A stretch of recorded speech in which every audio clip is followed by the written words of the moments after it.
নিকুঞ্জ June রতি কেলিশিদ্দই যা জালির বিযুক্তির অপেক্ষণীয়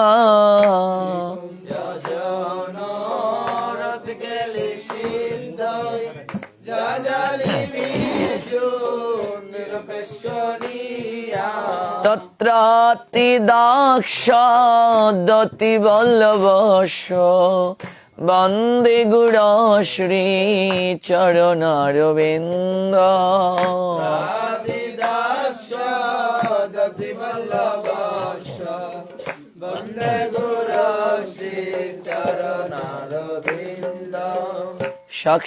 সাক্ষাধরিতেন সমস্ত শাস্ত্রই রোক্তস্ততা ভাবত এব সদেবী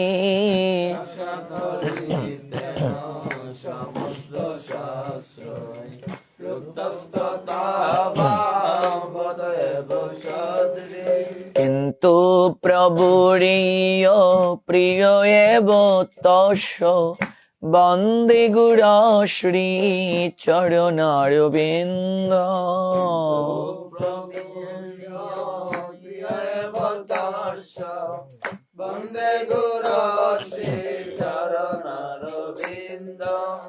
যশ প্রসাদাৎ ভগবৎ প্রসাদ যশ প্রসাদাৎ নগতি কুতপি ভগবৎ প্রসাদ যশ প্রসাদাৎ নগতি কুতপি ধ্যায়ং স্তবংস্তস্য যশ শ্রেণী সন্দং বন্দে গুর শ্রী চরণারবিন্দ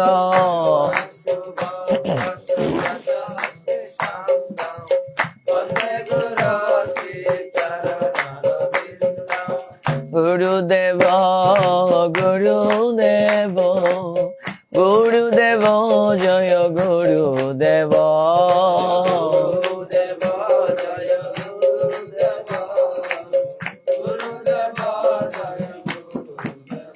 জয় পরম গুরুদেব পরম গুরুদেব পরম গুরুদেব জয় পরম গুরুদেব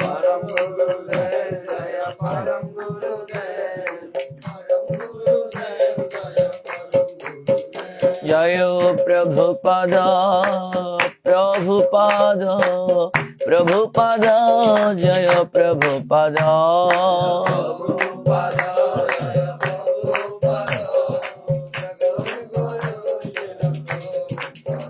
নিতাই গৌর হরি বল হরি বল হরি বল হরি বল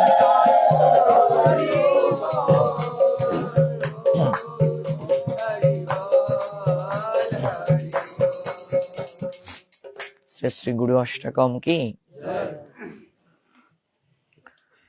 তো এই ৮টি শ্লোকের মাধ্যমে আমাদের প্রত্যহ গুরুচরণ বন্দনা করতে হবে। আপনারা প্রতিদিন এটি কীর্তন করবেন, তো কীর্তন করতে করতেই মুখস্থ হয়ে যাবে। এখন আমরা আচার্য লীলা অভিনয়কারী স্বয়ং ভাগবত স্বরূপ শ্রীকৃষ্ণ চৈতন্য মহাপ্রভু শ্রী মুকারবিন্দাদ বিগলিতম শিক্ষা অষ্টকম আস্বাদন করব। এই ৮টি শ্লোক স্বয়ং মহাপ্রভু নিজে লিখে গিয়েছেন। মহাপ্রভু আমাদের আলাদা কোনো গ্রন্থ প্রণয়ন করে দিয়ে যাননি, তিনি কেবল ৮টি শ্লোক আমাদেরকে দিয়েছেন। এই ৮টি শ্লোকের উপরই এই কলিযুগে সকল কিছু দাঁড়িয়ে আছে। এই ৮টি শ্লোক সবারই মুখস্থ থাকা প্রয়োজন। আপনারা শীটগুলো নিয়ে নেবেন যাদের কাছে নেই। চৈতন্য চরিতামৃতে বলা হয়েছে, প্রভুর শিক্ষা অষ্টক শ্লোক যেই পড়ে শুনে কৃষ্ণে প্রেম ভক্তি তার বাড়ে দিনে দিনে। যারা প্রতিদিন এই শ্লোক পাঠ করবে শ্রীমন মহাপ্রভুর নিজের হাতে লিখা, যিনি কলিযুগ পাবন অবতারী, যিনি পরমেশ্বর ভগবান শ্রীকৃষ্ণ, তিনি গৌরচন্দ্র হয়ে এসেছেন। ছিল কবিরাজ গোস্বামী পাদ বলছেন, কৃষ্ণে প্রেম ভক্তি তার বাড়ে দিনে দিনে, তার শ্রীকৃষ্ণের প্রতি প্রেম ভক্তি বৃদ্ধি প্রাপ্ত হয়। চলুন আমরা একসঙ্গে কীর্তন করি, যাদের মুখস্থ নেই পরবর্তীতে শিখে নেবেন। চেতো দর্পণ মার্জনম ভব মহাদাবাগ্নি নির্বাপনম শ্রেয় কৈরব চন্দ্রিকা বিতরণম বিদ্যাবধূ জীবনম আনন্দাম্বুদিবর্ধনম প্রতিপদম পূর্ণামৃতাস্বাদনম সর্বাত্মা স্নপনম পরম বিজয়তে শ্রীকৃষ্ণ সংকীর্তনম নামনামকারী বহুধা নিজ সর্বশক্তি স্তত্রার্পিতা নিয়মিত স্মরণেন কাল এতাদৃশী তব কৃপা ভগবান মময়পি দুর্দৈবমিদৃশৈহ অজনিন অনুরাগ ত্রিনাদপি শুনিচেন তরুরপি সহিষ্ণুনা অমানিনা মানদেন কীর্তনীয় সদা হরি।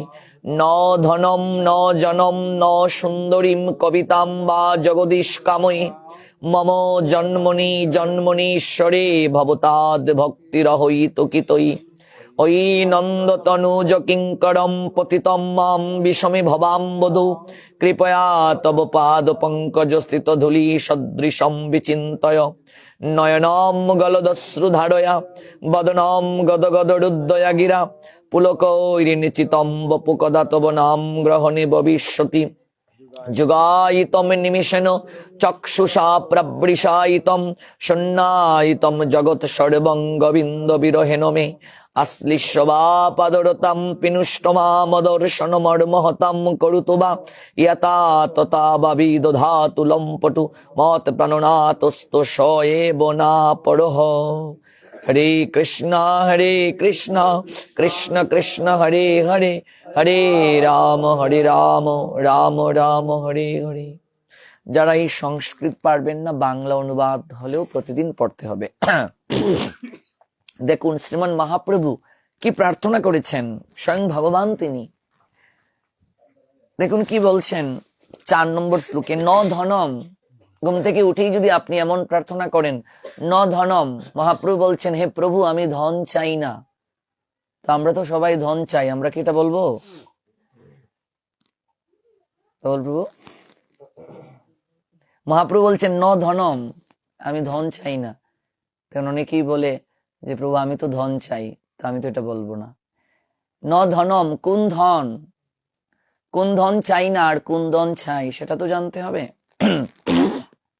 ন জনম, আমার অনেক প্রতিপত্তি হোক, বাহুবল হোক, অনেক জন থাকুক আমার পিছনে, জন মানে মানুষ। মহাপ্রভু বলছেন আমি এটাও চাই না। ন সুন্দরীম কবিতাম, আমি সুন্দরী স্ত্রীও চাই না।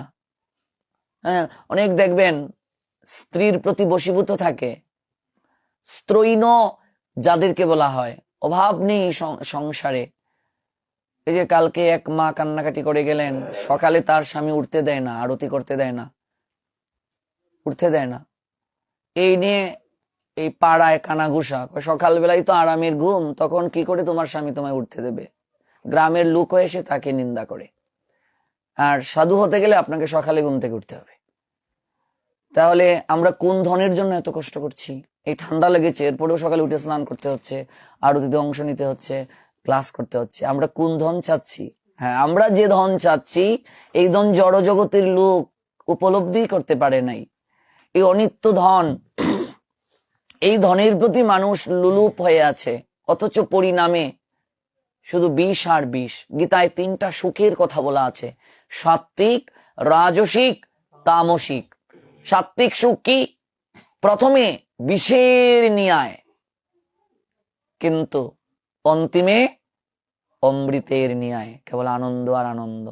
আর রাজসিক সুখ কি? প্রথমে খুব সুখ, মানে হচ্ছে খুব অমৃত, কিন্তু শেষে বিষের ন্যায়। সেদিন এক মা আমাকে কল দিয়ে কান্নাকাটি করছে, সিলেটেরই কোনো এক জেলা, আমি নাম বলছি না, অনলাইনে যেহেতু প্রচার হচ্ছে। উনি আমায় বলছে আপনি কৃপা করে আমায় বাঁচান। আমি বললাম কেন? বলছে আমার স্বামী মেরেই ফেলবে। তার স্বামীও আমার পার্টির ভক্ত। আমি বললাম এত পাঠ শুনে বলছে এগুলো হচ্ছে তার অভিনয়। আমাকে যে পরিমাণে মারে কল্পনাও করা যাবে না, এত মায়ের কল্পনাও করা যাবে না। তাই আমি বললাম আপনাদের না সম্পর্কের বিয়ে, তাহলে এত মারামারি কেন? তো প্রথম কয়েক বছর খুব সুখে গিয়েছে, একজন আরেকজনকে ছাড়া বাঁচবে না। এখন স্বামী পরকিয়া করে, স্ত্রীকেও মারে। এটা কোন সুখ? রাজসিক। প্রথমে খুব অমৃত, আহা, এরপরে বিষের ন্যায়। এই যে আমরা ঘুম থেকে সকালে এত ঠান্ডার মাঝে উঠছি, খুব কষ্ট হচ্ছে কি হচ্ছে না? নিশ্চয়ই খুব কষ্ট, কিন্তু পরিণামে কি? অমৃত, অমৃতের ন্যায়। আর তামসিক কি? শুরুতেও বিষের ন্যায়, শেষেও বিষের ন্যায়। যতদিন যাবত মানুষ সাত্ত্বিক সুখ উপলব্ধি করতে না পারবে, ততদিন পর্যন্ত তার এই সংসারের বন্ধন খণ্ডন হবে না। রাধারানীর দিকে তাকান তো, তার কলঙ্কের থেকে কি আমাদের কলঙ্ক বেশি গো? তার দুঃখের থেকে কি আমাদের দুঃখ বেশি? তার সমাজ সংসার সব তার বিরুদ্ধে, তার চরিত্রে কালিমা লেপন করেছে সবাই। সকল কিছু সহ্য করে প্রেমময়ী শ্রীমতী রাধারানী বলছেন যে প্রাণনাথ, তোমারও লাগি কলঙ্কের হাড় গলায় পড়িতে সুখ। ভাবা যায়? কল্পনা করুন তো। যার কারণে সেই প্রেমময়ী রাধারানীর প্রেমের ঋণকে স্মরণ করার জন্য সেই বৃন্দা বনেশ্বর কৃষ্ণচন্দ্র আজ তিনি নদিয়া বিহারী গৌরচন্দ্র হলেন। এমনিতেই কি লাভ করতে পেরেছিলেন? কতটা সাধনা করলে এই প্রাপ্তি হয়। প্রেমের গুরু রূপে আসন পেলেন রাধারানী। রাধাকে আরাধিকা শক্তি, যে আরাধনা করে তিনি রাধা। যারা কৃষ্ণ আরাধনা করে প্রত্যেকেই রাধারানীর প্রতিনিধি, প্রত্যেকেই রাধা। তাহলে অনুভব করুন একবার, সেটি রাজসিক সুখ, যা প্রথমে মনে হচ্ছে অমৃতের ন্যায়, কিন্তু পরিণামে বিষ তুল্য, কেবল দুঃখ, কেবল যন্ত্রণা। আর সাত্ত্বিক, প্রথমে খুব বিষ, আর পরিণামে কেবল আনন্দ, অমৃতের ন্যায়। তো মহাপ্রভু প্রার্থনা করছেন, ন সুন্দরীম কবিতাম, আমি সুন্দরী কবিতা মানে স্ত্রীও কামনা করি না, বা জগদীশ কাময়ে, হে জগদীশ ঈশ্বর, হে ভগবান, হে পরমেশ্বর, আমি এগুলো কিছুই কামনা করি না। তাহলে আমি কি কামনা করি?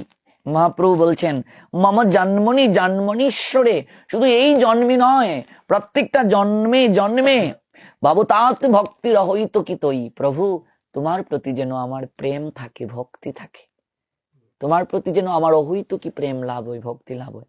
একটা সাধক ঘুম থেকে উঠে যখন এই প্রার্থনাটা করবে, চিন্তা করে দেখুন তো, ভগবানকে সন্তুষ্ট করার জন্য এই প্রার্থনা যখন নিবেদন হবে, কতটা কৃপা হবে। কাজে এই নিত্য কর্মটা আমরা অনেকেই জানি না, এই শিক্ষা অষ্টকম অনেকেই আমরা জানি না। এই 8টা শ্লোক আমাদের মুখস্থ থাকতে হবে, প্রত্যেকদিন পড়তে হবে। আপনি সংস্কৃত পারেন না, আপনি বাংলা অনুবাদটা পড়ুন। আমরা প্রার্থনা নিবেদন করতে পারি না, স্বয়ং মহাপ্রভু, স্বয়ং ভগবান, কিন্তু তিনি আচরণ করে জগৎজীবকে শিক্ষা দিয়েছেন, আমাদের হয়ে প্রার্থনা করেছেন। দেখুন কি বলছেন, নয়নম গলদশ্রু ধারয়া, হে প্রভু, নয়নম গলদশ্রু ধারয়া, তোমার নাম গ্রহণে কবে আমার নয়ন যুগল অশ্রু ধারায় শুভিত হবে।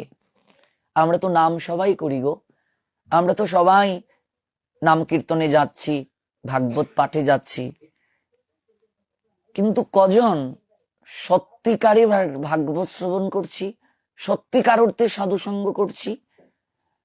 একবার নাম নিলেই তো মহা পাপীরও সকল পাপ স্খলন হয়ে যায়। তাহলে এত এত নাম নিচ্ছি, এত গুটি টানছি প্রত্যেক দিন, কোনো পরিবর্তন তো হচ্ছে না, হৃদয় তো পরিষ্কার হচ্ছে না। তার কারণ আমরা নামও করছি, অপরাধও করছি, দুগ্ধও খাচ্ছি, মদও খাচ্ছি। মদ হচ্ছে অপরাধ। হরিনামকে দুগ্ধের সঙ্গে তুলনা করেছেন আচার্যগণ। কেউ যদি শরীর পুষ্টির জন্য দুগ্ধ খায়, আবার সঙ্গে মদও খায়, তাহলে তার কি শরীর পুষ্টি সাধিত হবে? এক ধনাঢ্য ব্যক্তি মদ খেতে খেতে শরীরের খুব খারাপ অবস্থা করে ফেলেছে। ডাক্তার বলেছেন, তুমি যদি এই নেশা পরিত্যাগ না করো, তাহলে কোনোদিন তোমার ঔষধে কাজ করবে না, আর ভালোও হবে না। মনে রাখবে, যারা গণিকালয়ে গমন করে, অর্থাৎ গণিকার প্রতি আকর্ষণ যাদের, আর যারা নেশার সঙ্গে জড়িয়ে গেছে, ওরা জীবনে কিছুই লাভ করতে পারবে না। যারা নেশা জাতীয় দ্রব্য সেবন করে, এই মুখে যতই হরিনাম করুক, সেই হরিনাম কখনো তা কার্যকর হবে না। সেই নেশা শুধু বিড়ি সিগারেট নয়, এমনকি পানও যারা খায়, জর্দা যারা খায়, সাদা পাতা যারা খায়, ওরা যতই কৃষ্ণ নাম করুক, কোনো লাভ হবে না। আমেরিকার একটা স্বাস্থ্য সংস্থা বলেছে, জর্দা যারা গ্রহণ করে, পৃথিবীর কোনো ঔষধ পূর্ণরূপে কখনো তাদের কাজ করবে না। এটা আমার কথা নয়, ডাক্তারদের কথা। কোনো লাভ হবে না।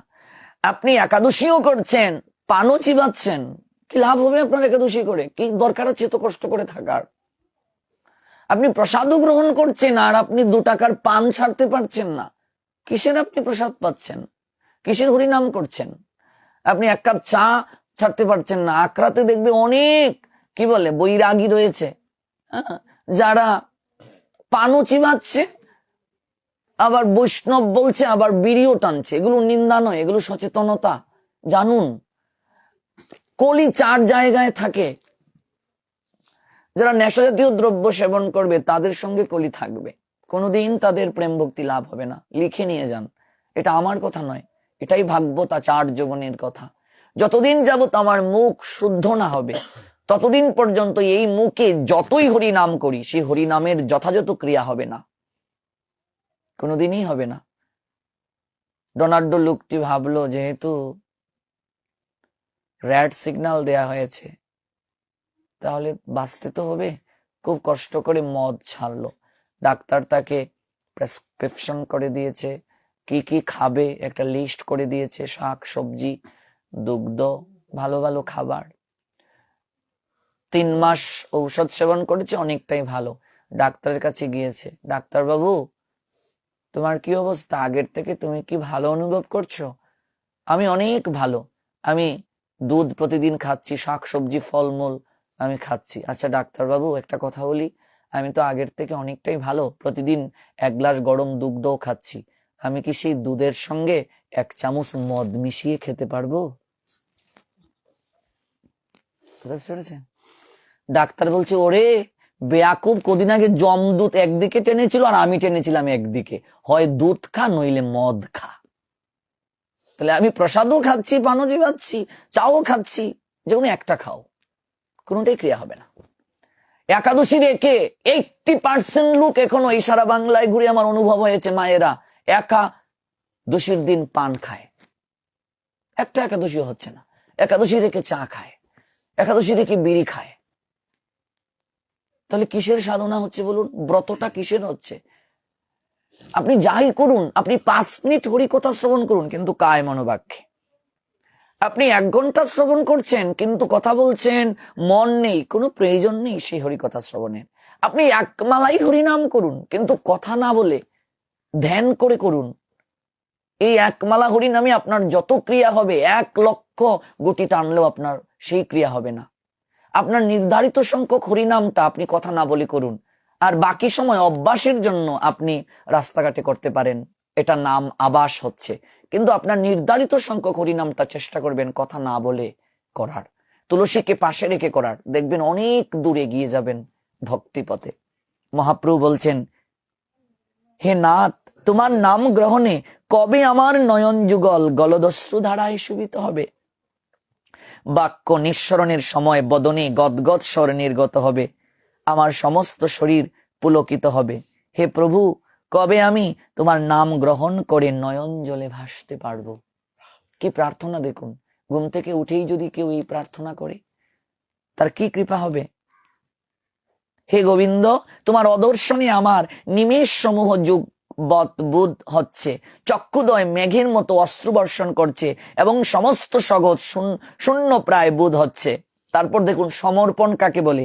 এই পাদরতা দাসীকে কৃষ্ণ আলিঙ্গন পূর্বক পেষণ করুন, অথবা অদর্শন দ্বারা মর্মাহতই করুন। তিনি লম্পট পুরুষের ন্যায় আমার সঙ্গে যেরকম আচরণই করুন না কেন, তিনি সর্বদা আমারই প্রাণনাথ। মহাপ্রভু তো রাধাভাবে বিভোর। তিনি বলছেন, একটা লম্পট পুরুষ একটা কামুক পুরুষ, হ্যাঁ, তার কাম চরিতার্থ করার জন্য জোরপূর্বক কোন রমণীর সঙ্গে যে অসৎ কার্য সম্পাদন করে, হে নাথ, হে প্রাণনাথ, তুমি যদি আমার সঙ্গে তাও করো, মহাপ্রভু তো রাধাভাবে বিভোর, তিনি বলছেন এরপরও তুমি আমার প্রাণনাথ, এক চুলো তোমার প্রতি আমার অনুরাগ কমবে না। সমর্পণটা দেখুন, সমর্পণ কাকে বলে। এটা হচ্ছে 8 নম্বর শ্লোক। আশ্লিষ্য বা পদরতাম পিনুষ্টমা মদর্শন মর্মহতাম করুতো বা ইয়াতা তোতা বা বিদধাতু লম্পটু মত প্রাণনাথস্ত শয়ব না পরহ।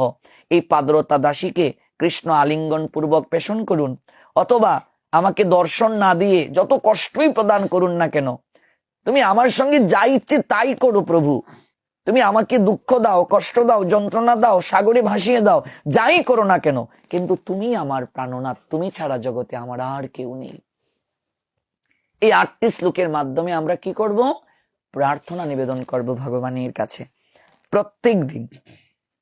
আর গতকাল যারা ক্লাসে এসেছেন তারা জানেন, গুরু পরম্পরাটা আমাদের স্মরণ করতে হবে। আপনি যে পরিবার থেকেই দীক্ষা গ্রহণ করুন, যে সম্প্রদায় থেকে দীক্ষা গ্রহণ করুন, সর্বপ্রথমে আপনাকে জানতে হবে আপনি কোন সম্প্রদায় থেকে দীক্ষিত। চতুর সম্প্রদায়ের বাহিরে এই কলিযুগে পদ্মপুরাণ বলছেন দীক্ষা কখনো ফলপ্রসূ হবে না।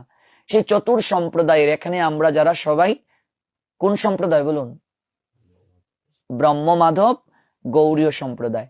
সেই ব্রহ্মমাধব গৌড়ীয় সম্প্রদায়ের পরম্পরা কি? আপনার গুরুদেব, তার গুরুদেব, তার গুরুদেব, এইভাবে কৃষ্ণের সঙ্গে লিঙ্ক আছে কিনা? যদি গুরুদেব পরম্পরা না দেন, আজই জিজ্ঞেস করুন যে আমাদের পরম্পরা দিন। ঘুম থেকে উঠে এই পরম্পরাকে স্মরণ করতে হবে। তারপর কি? তারপর বৈষ্ণব বন্ধনাটা করতে হবে। গতকাল যারা ক্লাসে এসেছেন তারা জানেন, আমি আবার সবার অবগতির জ্ঞাতার্থে বৈষ্ণব বন্দনাটা আবার করছি। তারপর আমাদের আজ ক্লাসের আলোচ্য বিষয় হচ্ছে ঘুম থেকে উঠার পর কি করে আমরা ভগবানের কক্ষ আমরা উদ্ঘাটন করব, কি করে ভগবানকে আমরা শয়ন থেকে জাগাবো, এই পদ্ধতিটা আজ আপনাদেরকে জানিয়ে দেব। চলুন একটু বৈষ্ণব বন্দনাটা স্মরণ করে নিচ্ছি। 25 পৃষ্ঠা বের করো। জয় নিতাই।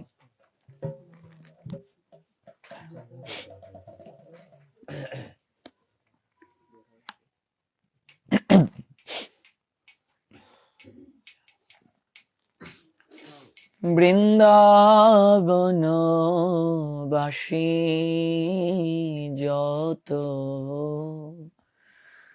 বৈষ্ণবের গণ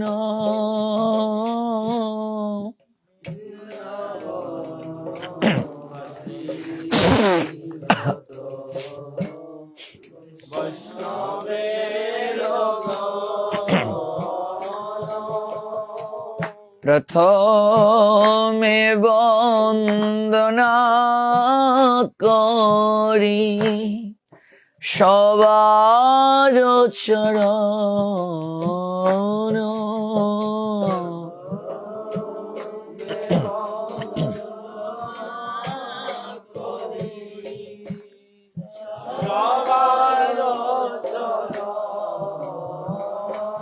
আমি গতকাল ব্যাখ্যায় বলেছিলাম কেন প্রথমে বৃন্দাবনীর ভক্তদেরকে বন্দনা করা হচ্ছে।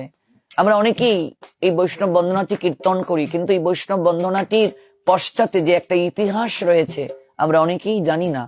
এই বৈষ্ণব বন্দনাটি করবেন, এটা অত্যন্ত গুরুত্বপূর্ণ। অনেক বৈষ্ণব বন্দনা আছে, প্রত্যেক বৈষ্ণব বন্দনার মাধ্যমেই কৃপা হয়, কিন্তু এই বৈষ্ণব বন্দনাটি অনেক গুরুত্ব বহন করছে। কেন জানেন?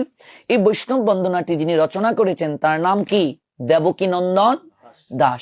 সেই দেবকীনন্দন দাসের পূর্ব নাম ছিল চাপাল গোপাল। তিনি কুষ্ঠ ব্যাধিগ্রস্ত হয়েছিলেন শ্রীবাসীর চরণে অপরাধ করে, এবং স্বয়ং মহাপ্রভুর নির্দেশে তিনি এই বৈষ্ণব বন্দনাটা রচনা করেছেন। কাজে এটা সাধারণ কোনো বন্দনা নয়। আমরা অনেকেই এই বন্দনাটি করি, কিন্তু এটার অর্থ জানি না, এটার মহিমা জানি না, এবং এই বৈষ্ণব বন্দনাটা কিভাবে করতে হয় তা আমরা জানি না। গতকাল আমি বিস্তৃতভাবে ব্যাখ্যা করেছিলাম, আজও একটু একটু ব্যাখ্যা করব, আপনারা আমার সঙ্গে কীর্তন করুন। ঘুম থেকে উঠে এই বন্দনাটা করতে হবে সবাইকে। যদি কেহ এমন করে বসে বন্দনা করতে না পারেন, আপনি সবজি আমানি করছেন, আপনি এই বৈষ্ণব বন্দনাটা গুনগুন করে কীর্তন করবেন। আপনি সকালের কাজ করছেন, তাই করবেন। শুনেন, ভক্তি যাজন কিছু দিক রয়েছে। আপনি ঘুম থেকে উঠে এই প্রচন্ড ঠান্ডা, এখন মনে করেন স্নান করতে পারেননি, তাহলে কি করবেন? ভগবত কার্য করতে পারবেন না। যে আপনার শরীর একটু খারাপ, ঠান্ডা লেগেছে, একটু জ্বর এসেছে, আপনি আজকে স্নান করতে পারেননি, তাহলে ঠাকুর সেবা কি হবে না? স্নান হচ্ছে 7 প্রকার। কয় প্রকার স্নান? কেবল যদি ধোয়াধুয়ি করার মাঝেই ভগবানকে প্রাপ্তির ব্যবস্থা থাকতো, আর স্নান করলেই যদি ভগবানকে পাওয়া যেত, সর্বপ্রথম মাছই ভগবানকে পেত, সে তো জলের মাঝেই থাকে। তাহলে কি স্নান করার দরকার নেই? দরকার আছে। স্নান হচ্ছে 7 প্রকার। প্রথম স্নানটা হচ্ছে বারুণ স্নান। বলুন, কি স্নান? বারুণ স্নান কি গো? জলের মাঝে অবগাহন করা, একেবারে চুলকে, মস্তককে জলের মাঝে ডুবাতে হবে। এই স্নান হচ্ছে বারুণ স্নান। বিশেষ করে মেয়েদেরকে প্রতিদিন চুল ভিজিয়ে স্নান করার প্রয়োজন নেই। আচার্যগণ বলছেন, আপনার লম্বা চুল, সেই লম্বা চুল আপনি যদি প্রতিদিন ভেজান, প্রতিদিন ভিজানোর কারণে আপনার ঠান্ডা লেগে থাকতে পারে। এমনকি মেয়েরা কখনো চুলকে এমন করবে না, এই যে এইভাবে। এই চুলের জল যদি মাটিতে পড়ে, তাহলে আপনার গৃহে সর্বদা অলক্ষ্মী লেগে থাকবে। অনেক নিয়ম আছে, এই যে আমার গ্রন্থের মাঝে এগুলো একদম পুঙ্খানুপুঙ্খ ভাবে পাবেন। ও অনেক পরিবারে দেখবে স্নান করে ভেজা কাপড় বাথরুমে রেখে দিয়েছে, কিংবা ভেজা কাপড় একটা জায়গায় রেখে দিয়েছে, 1 ঘন্টা 2 ঘন্টা পরে এগুলো নাড়ছে। ভেজা কাপড় থেকে যদি বিন্দু বিন্দু জলের কণা পতিত হয়, ভূমিতে পড়ে, আপনার প্রাঙ্গণে পড়ে, তাহলে আপনার গৃহ লক্ষ্মী হারা হবে। এগুলো জানতে হবে, অনেক বিষয় আছে। স্নানের উপরে আমার যে গ্রন্থ বের হবে, সেই একটু পাণ্ডুলিপিটা বের করে তো দেখিয়ে দিচ্ছি। স্নানের উপরে কেবল একটা প্রবন্ধ পাবেন, স্নান কিভাবে করতে হবে, স্নান কত প্রকার, এবং স্নান করার নিয়ম কি। কখনো জলের মাঝে কাপড়কে ধুয়ে জলের মাঝে কাপড় এমন করে নিংড়ানো যাবে না। এই মনে করুন জল, কেমন সেটা দাও, জলের মাঝে কাপড়টা ভিজালেন। অনেকে কি করে, এই যে নদীর জলে স্নান করেছে, কাপড়টা ভিজিয়েছে, তারপরে সেই কাপড়টা এইভাবে রাখে, তুলে রাখে কি রাখে না, আবার জল ছিটকে ছিটকে সেই নদীর জল বা কোনো জায়গায় পড়ছে, এটাও করা যাবে না। স্নান প্রকরণের কিছু নিয়ম আছে, এবং এগুলো কোথায় আছে সেটাও শাস্ত্রে বলেছেন। এই যে আমার গ্রন্থটা তো চিরেই বের হবে, এই দেখুন, সেখানে কেবল স্নানের উপরেই পাবেন। এই দেখুন, স্নান প্রকরণ একটা সাফটার থাকবে। স্নান প্রকরণের মাঝে এই দেখুন 7 প্রকার স্নানের পদ্ধতি রয়েছে, 7 রকমের স্নান পদ্ধতি। আমরা বলছিলাম একটা স্নান হচ্ছে বারুণ স্নান। বারুণ স্নানটা হচ্ছে কি? বারুণ স্নান হচ্ছে জলে অবগাহন পূর্বক অর্থাৎ নিমজ্জিত হয়ে যে স্নান আমরা সচরাচর কিংবা দৈনন্দিন যে স্নান করি, সেটা হচ্ছে বারুণ স্নান। বারুণ স্নানের পর হচ্ছে ভৌম স্নান। কি স্নান? ভৌম। ভৌম স্নান কি? মৃত্তিকা ব্যবহারের মাধ্যমে স্নান। কোন ব্রজের মৃত্তিকা, নবদ্বীপের মৃত্তিকা, ধামের মৃত্তিকা আমরা আনি কি আনি না, সেই মৃত্তিকা, মনে করেন প্রচন্ড ঠান্ডা, এখন স্নান করলে আপনার শরীর খারাপ লাগবে, আপনি যদি সেই মাটি একটু শরীরে লাগিয়ে দেন, আপনার স্নান হয়ে গেল, আপনি সকল কার্য করতে পারবেন। সারা বাংলায় ঘুরে অনেক জায়গায় আমরা দেখি সদাচার অবশ্যই প্রয়োজন, কিন্তু কেউ সদাচার পালন করতে গিয়ে রোগগ্রস্ত হয়ে যায়, সারাক্ষণ ধুতে থাকে, হাত তুত ঘা হয়ে যায়। এগুলো সদাচার নয়, এগুলো হচ্ছে রোগ, মেন্টালি ডিজিজ এগুলোকে বলে। সাধুরা সদাচার জীবন পালন করবে। আপনি প্রস্রাব করে অবশ্যই জল নেবেন, আপনি টয়লেট থেকে এসে স্নান করতে হবে। ইনফ্যাক্ট এখন কেউ 4 বার টয়লেটে গিয়েছে মনে করুন, এই ঠান্ডায় যদি 4 বারই স্নান করে, তার কি জ্বর আসবে কি আসবে না? তাহলে আপনার কর্তব্য কি? সেটাও আচার্যগণ বলে দিয়েছেন, কোমর পর্যন্ত ধুয়ে নেওয়া লাগবে, স্নানের প্রয়োজন নেই। ভক্তিটা কেবল ধোয়াধুয়ির মাঝে নয়, ভক্তি কি? বশযুক্ত ভক্ত। ভক্তি কি? ভক্তের যে হৃদয়িক বৃত্তি, সেটা হচ্ছে ভক্তি। তার মানে কি স্নান না করে সকল কার্য করব? যে এখন স্নান করার পরিবেশ আছে, যেহেতু একটা সুযোগ আছে, তাহলে একটু মাটি শরীরে লাগিয়ে দেবো আর স্নান করব না, এটা না। তাহলে তো আপনি ঠকাচ্ছেন। এটার অর্থ এই নয়। আগ্নেয় স্নান, যজ্ঞকুণ্ড থেকে সংগৃহীত ভস্য শরীরে লাগালেও স্নান হয়ে যায়। বায়ব্য স্নান, গরু সন্ধ্যাবেলা বাড়িতে ফিরে আসে, রাখাল নিয়ে আসছে, গরুর পায়ের খুর থেকে যে ধুলি উঠে, সেই ধুলিটা শরীরে স্পর্শ করলেও স্নান হয়ে যায়, এটাকে বায়ব্য স্নান বলে। দিব্য স্নান, দিব্য স্নান কখন জানেন? দেখবেন কোনো সময় রোদও উঠেছে আবার বৃষ্টিও পড়ছে, হয় কি হয় না? এটা হচ্ছে দিব্য স্নান। এই স্নানটা করলে সকল তীর্থে স্নান করার কৃপা হয়। আমরা ছোটবেলা বলতাম মেঘ দেয়, কি বলে, রোদ দেয়, শিয়াল রাজার বিয়ে হয়, শিয়ালের বিয়ে হয়। এটা হচ্ছে দিব্য স্নান। এটা দেবতারা এই সময়ে লীলা করেন, স্নান করেন। রুদ্র সমন্বিত বৃষ্টি জলে স্নাত হওয়াকে দিব্য স্নান বলে। এটা হচ্ছে অনেক গুরুত্বপূর্ণ স্নান।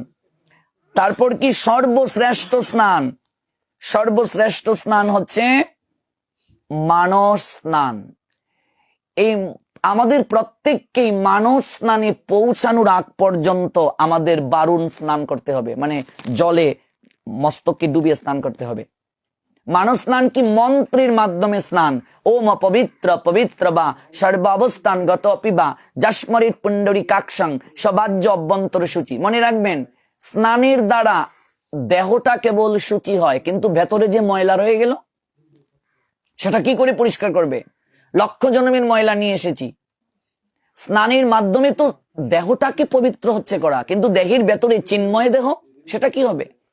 সেই চিন্ময় দেহ পবিত্র করার জন্যই মন্ত্র, মন্ত্র উচ্চারণ, মন হৃদয়, ত্র মানে তারণ করা, মনের অনাবিলতা যাহা জপের মাধ্যমে তাড়িত হয় তাহাকে মন্ত্র বলে। একবার যদি কেউ মিথ্যে বলে, সঙ্গে সঙ্গে তার দেহটা অপবিত্র হয়ে যায়। এটা আমিও বলছি, আপনিও বলছেন, হয়তো কেউ কম বলছে, বেশি বলছে। তাহলে আমাদের তো দেহ এমনিতেই অপবিত্র। আবার বলছেন, একবার যদি কেউ বদন ভরে কৃষ্ণ নাম উচ্চারণ করে, সঙ্গে সঙ্গে তার দেহটা পবিত্র হয়ে যায়।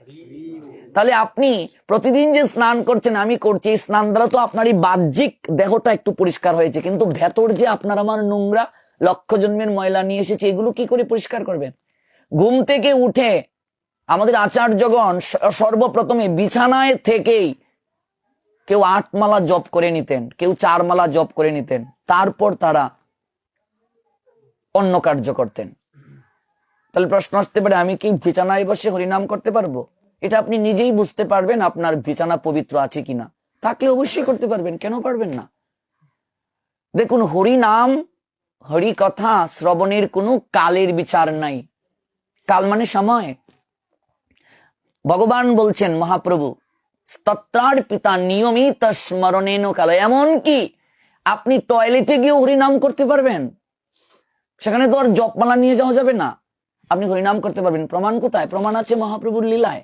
মহাপ্রভুর সময় একজন ভক্ত, উনি বাহ্যক্রিয়ায় গিয়েছেন, তখনকার সময় তো এরকম বাথরুম টয়লেট ছিল না, প্রকৃতিতে গেলেন। তিনি গিয়ে জিহ্বাটাকে দন্ত দিয়ে এমন করে কামড় দিয়ে ধরেছেন।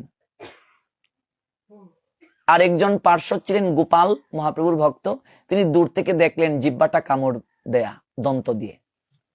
তখন তিনি বলছেন, বাবা, আপনি বাহ্যক্রিয়ায় গিয়ে দূর থেকে অবলোকন করলাম, দন্ত দিয়ে জিহ্বাটা কামড়ে ধরেছেন কেন? ভক্ত বলছেন, এটা তো অপবিত্র স্থান, আমার নাম করতে করতে আমার জিহ্বা আমার বসে নাই, সবসময় নাম করে, অভ্যাস করলে দেখবেন হুচট খেলে কৃষ্ণ বলে, কেমন? তাহলে এখানে তো নাম করলে নামের ক্রিয়া নষ্ট হবে অপবিত্র স্থানে। তখন গোপাল বললেন, আপনি যদি বাহ্যক্রিয়ায় গিয়ে মারা যান, ভগবান যে বলছেন অন্তকালে যে আমার নাম নিয়ে দেহ রাখে, সেই দেহের গতি প্রাপ্ত হয়, তাহলে আপনি বাহ্যক্রিয়া করতে যদি মারা যান, তখন যদি নাম না নেন, আপনার কি গতি হবে? অবাক হয়ে গেলেন তিনি। ঠিকই তো। মহাপ্রভু দূর থেকে বলছেন, গোপাল, তুমি গুরুর কার্য করলে, আজ থেকে তোমাকে গুরু উপাধি দিলাম। সেই থেকে বৈষ্ণব সমাজে তাকে গোপাল গুরু বলা হয়। আর মহাপ্রভু জানিয়ে দিলেন, স্তত্রার পিতা নিয়মিত স্মরণেন কালো, খাইতে বইতে শুইতে অহর্নিশি চিন্ত কৃষ্ণ বলহ বদনে। অহর্নিশি মানে কি? সব সময় নাম নেওয়ার কোনো বিচার নাই। বাথরুমে, টয়লেটে, এমনকি মায়েদের ফিজিক্যালি সমস্যা হলে, শারীরিক সমস্যা হলেও কোনো কিছুতেই নাম বন্ধ করা যাবে না। এগুলো কুসংস্কার। বের হয়ে আসুন। সদাচার অবশ্যই প্রয়োজন আছে, কিন্তু সদাচার করতে গিয়ে আমরা যেন রোগগ্রস্ত না হই। অনেকে সদাচার পালন করতে গিয়ে সদাচারের দোহাই দিয়ে সুচিতার নামে মানসিকভাবে রোগী হয়ে যাচ্ছে। এটা বহু জায়গায় এরকম আমরা যখন যাই তখন আমরা দেখতে পাই। মানব স্নান, বিষ্ণু স্মরণ অর্থাৎ বিষ্ণুর পাদপদ্ম বিনিসৃত গঙ্গার জলে স্নান করছি, মনে মনে এরূপ চিন্তা করার নাম হলো মানব স্নান। শাস্ত্রে মানব স্নানকে সর্বশ্রেষ্ঠ স্নান বলে আখ্যায়িত করা হয়েছে। বিষ্ণু চিন্তাই হলো সকল প্রকার পাপাদি বিমোচনের সর্বাপেক্ষা শক্তিশালী মাধ্যম। শ্রী শ্রী হরিভক্তি বিলাস গ্রন্থের 3য় বিলাসের 47 নম্বর শ্লোকে বলা হয়েছে, যা গরুর পুরাণ থেকে সংগৃহীত, ওম অপবিত্র পবিত্র বা সর্বাবস্থান গত অপিবা যস্মরিত পুণ্ডরীকাক্ষং সবাজ্য অভ্যন্তর সূচি। এই মন্ত্রটার বাংলা কি? ওম অপবিত্র পবিত্র বা, অপবিত্র অবস্থাতেও ভগবানের নাম নেওয়া যাবে, পবিত্র অবস্থাতেও ভগবানের নাম নেওয়া যাবে। এমনকি কি বলছেন? সর্ব অবস্থানগত অপিবা, সর্ব অবস্থা মানে কি? সব সময়, সকল অবস্থাতেই ভগবানের নাম নেওয়া যাবে। আর ইয়াশ্বরের পুণ্ডরীকাক্ষং, পদ্ম পলাশলোচন পুণ্ডরীকাক্ষ ভগবানকে কেউ যদি স্মরণ করে, স্মরণ করার সঙ্গে সঙ্গে সবাজ্য অভ্যন্তর সূচি, আপনার দেহ মন সঙ্গে সঙ্গে পবিত্র হয়ে যায়। কিঞ্চিত আপনার মাঝে আর পাপ থাকার কথা নয়। তাহলে আমরা গঙ্গা স্নান করেও ভাবি যে একটু পাপ রয়ে গেল না তো। এই ভাব যার থাকবে, জীবনে কোনোদিন তার গঙ্গা স্নানেও লাভ হবে না, 50 বার স্নান করেও লাভ হবে না। যদি বলে একটু আমি শুচি হলাম না তো, লাভ হবে না। এই যে দেবী পার্বতী আর মহাদেবের গল্পটা শুনছেন না? যে বলছে আমার স্বামীকে সেই স্পর্শ করতে পারবে যে নির্মল, যার মধ্যে একটুও পাপ রয়েছে, সঙ্গে সঙ্গে বর্ষ হয়ে যাবে। সবাই গঙ্গা স্নান করে দূর, বলছে স্নান করতে এসেছি, আমার স্ত্রী পুত্র কন্যা রয়েছে, তোমার স্বামীকে শ্মশানে নিয়ে যাব আর বর্ষ হওয়ার জন্য নাকি? দরকার নেই বাবা। তো বলছে তোমরা না গঙ্গা স্নান করে আসলে? পার্বতী বললেন, বলছে করেছি তো ঠিকই, কিন্তু শাস্ত্রেও আছে গঙ্গা স্নান করলে পবিত্র হয়। যদি একটু পাপ থেকে যায়, একটু যদি থেকে যায়, তাহলে তো বর্ষ হয়ে যাব। মহাদেব বলেন, দেখো দেখো, ওরা শাস্ত্র বাক্য শুনে স্নান করতে এসেছে, কিন্তু শাস্ত্র বাক্যের প্রতি বিশ্বাস নেই। এক মাতাল সারা জীবন মদ খেয়েছে, সে যখন এদিকে যাচ্ছে, মা কান্নাকাটি করছে, পার্বতী সাধারণ মেয়ের রূপ ধারণ করে বলেন, মা রে, আমি তো মহাপাপী রে, কেউ তোর স্বামীকে নিয়ে যাচ্ছে না, সবকে নিয়ে যাচ্ছে না শ্মশানে, তো আমি একটাই পুণ্য কার্য করতে চাই রে, তবে আমি যে মহাপাপী, শুনেছি গঙ্গা স্নান করলে মহাপাপীও নাকি পবিত্র হয়, তুই এখানে অপেক্ষা কর, আমি একটা ডুব দিয়ে আসবো, আর এসে আমি তোকে সহায়তা করব। সেই মাতাল লোকটা মা গঙ্গায় স্নান করতে গিয়ে এই প্রথম কান্না করলো। কোনোদিন সে কান্না করে নাই। বলছে, মাগো, আমি মহাপাপী, নিজের জন্য নয়, আজ এক মা অসহায় হয়ে বসে আছে, তার স্বামী সৎকার্য করতে কেউ ধরছে না, একটাই শর্ত, একটু পাপ থাকলে সে নাকি ভস্ম হয়ে যাবে, তুমি না পাপ নাশিনী, তাই তোমার অঙ্গে অবগাহিত করতে এসেছি। মা, আমি জানি আমি মহাপাপী, তুমি আমাকে নির্মল করে দাও। কতটা বিশ্বাস! ডুব দিয়ে উঠে বলছে, ধর মা, তুই একদিকে, আমি একদিকে ধরি। সঙ্গে সঙ্গে মহাদেব আবির্ভূত হয়ে গেলেন, বললেন, এই কোটি কোটি লোক গঙ্গা স্নান করতে এসেছে, কেউই পবিত্র হবে না, কারণ ওদের হৃদয়ে কোনো বিশ্বাস নেই। 50 বার স্নান করলেও আপনি পবিত্র হবেন না, যদি আপনার ঈশ্বরের বাক্যে বিশ্বাস না থাকে। ইয়াস্মারে পুণ্ডরীকাক্ষং সবাজ্য অভ্যন্তর সূচি। মীরাবাই বলছিলেন, নিরামিষ খেলেই যদি ভগবানকে পাওয়া যেত, তাহলে তৃণভোজী প্রাণীরাই তো ভগবান পেত, তাহলে কি নিরামিষ খাওয়ার দরকার নাই? অবশ্যই প্রয়োজন আছে। মীরাবাই এই কথা বলেননি। স্নান করলে ভগবানকে পেলে মাছ পেত, দুধ খেলে ভগবানকে যদি পাওয়া যেত, গরুর বাচ্চা বাছুর দুধ খায়, ফলমূল খেলে ভগবানকে পাওয়া গেলে বাদুর পেত ভগবানকে, তাহলে কি এগুলো দরকার নাই? দরকার আছে। মীরাবাই বলেন, এগুলো তো প্রয়োজন আছেই, কিন্তু এগুলোর দ্বারা ভগবান পাওয়া যায় না। ভগবানকে পেতে গেলে বিনা প্রেম সে না হি মিলে নন্দলালা, নন্দের নন্দনকে পেতে গেলে তার সঙ্গে প্রেম করতে হবে। তাহলে আবার প্রেম কি স্নান না করে হবে, পবিত্র না হয়ে হবে? তার মানে সকল কিছুই করতে হবে, কিন্তু সেটা আপনার শরীরের সামর্থ্য অনুযায়ী। তাহলে দেখুন, আমরা 8 প্রকার স্নানের কথা জানলাম।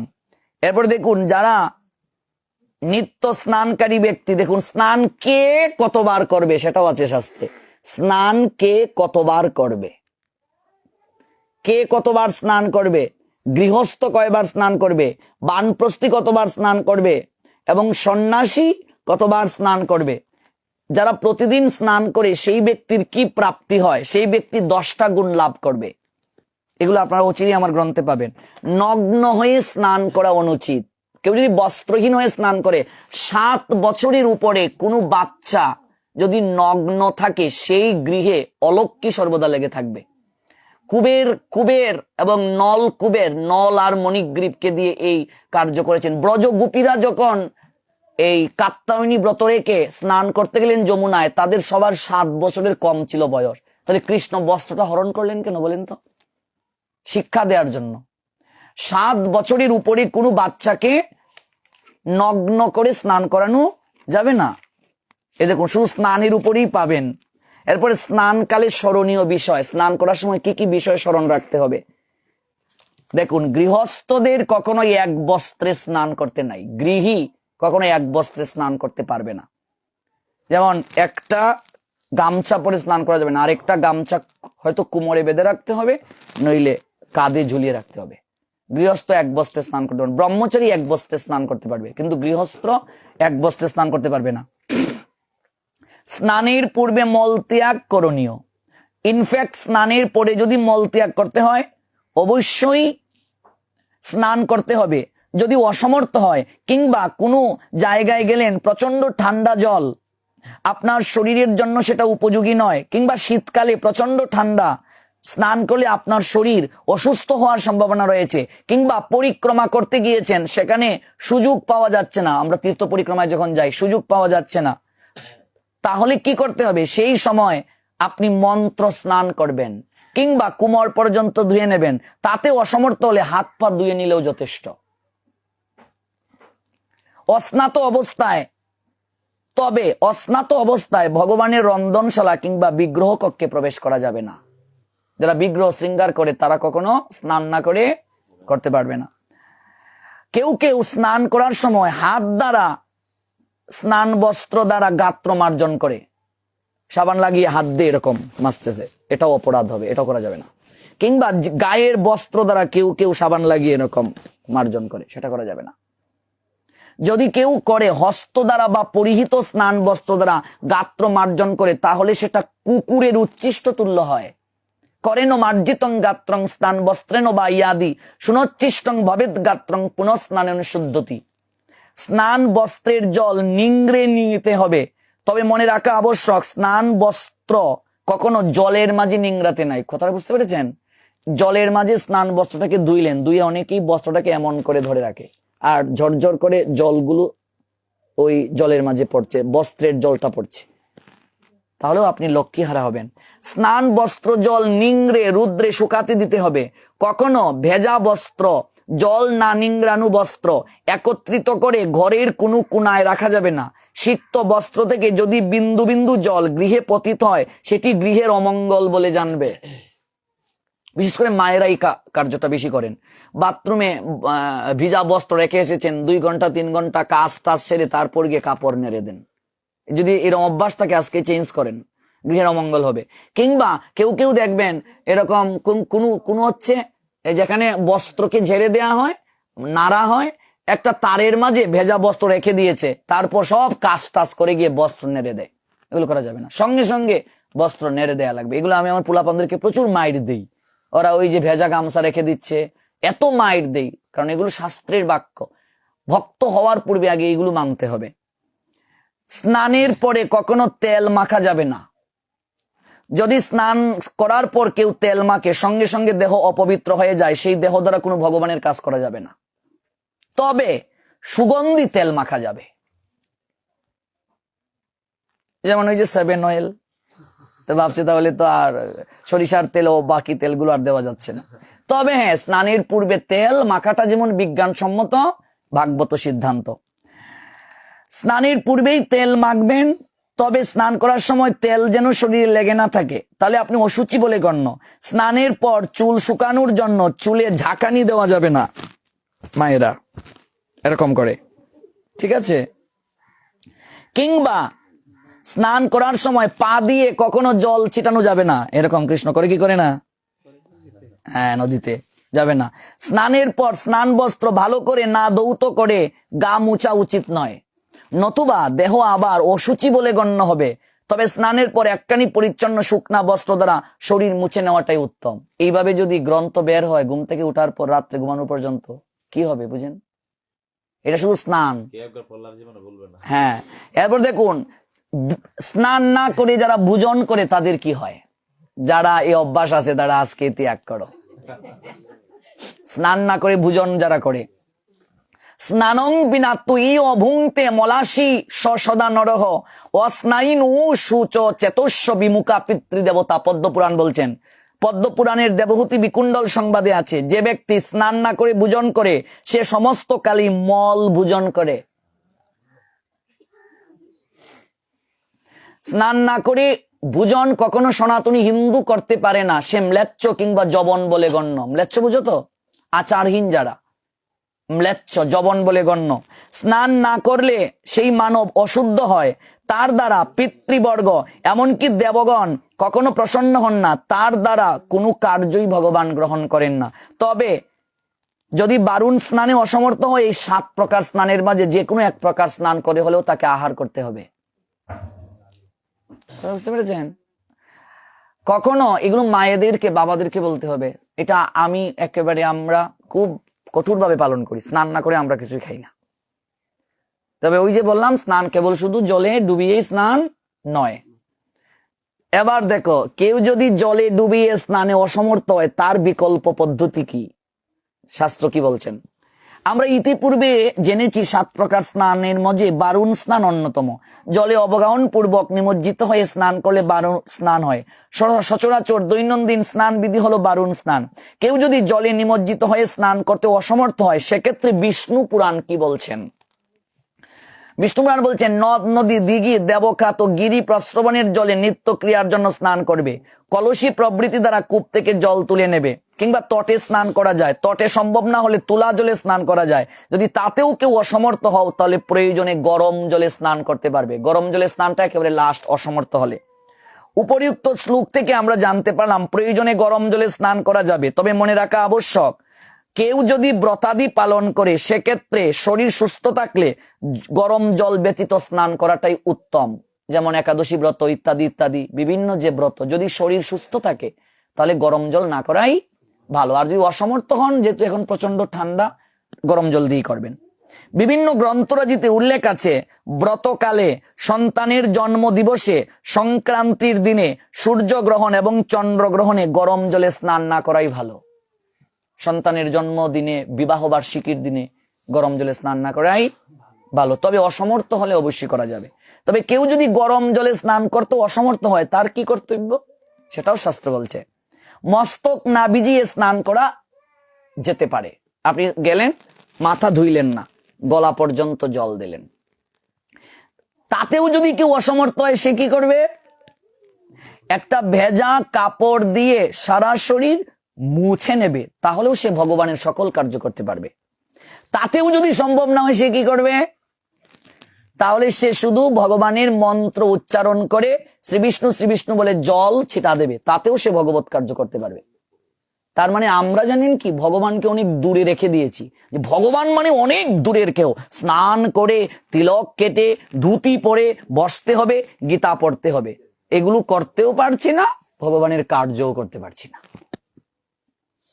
আপনি যুক্ত হন, দেখবেন একদিন না একদিন ভগবানই আপনাকে এগুলো করাবে। মহাপ্রভু আসার আগে মানুষ জানতো ভগবান অনেক দূরের কেহ, তার কাছে যাওয়া যাবে না। আর মহাপ্রভু এসে জানালেন, ভগবান তোমার ঘরের একজন। তুমি তোমার সন্তানকে যেভাবে ভালোবাসো ভগবানকেও সেভাবে ভালোবাসো।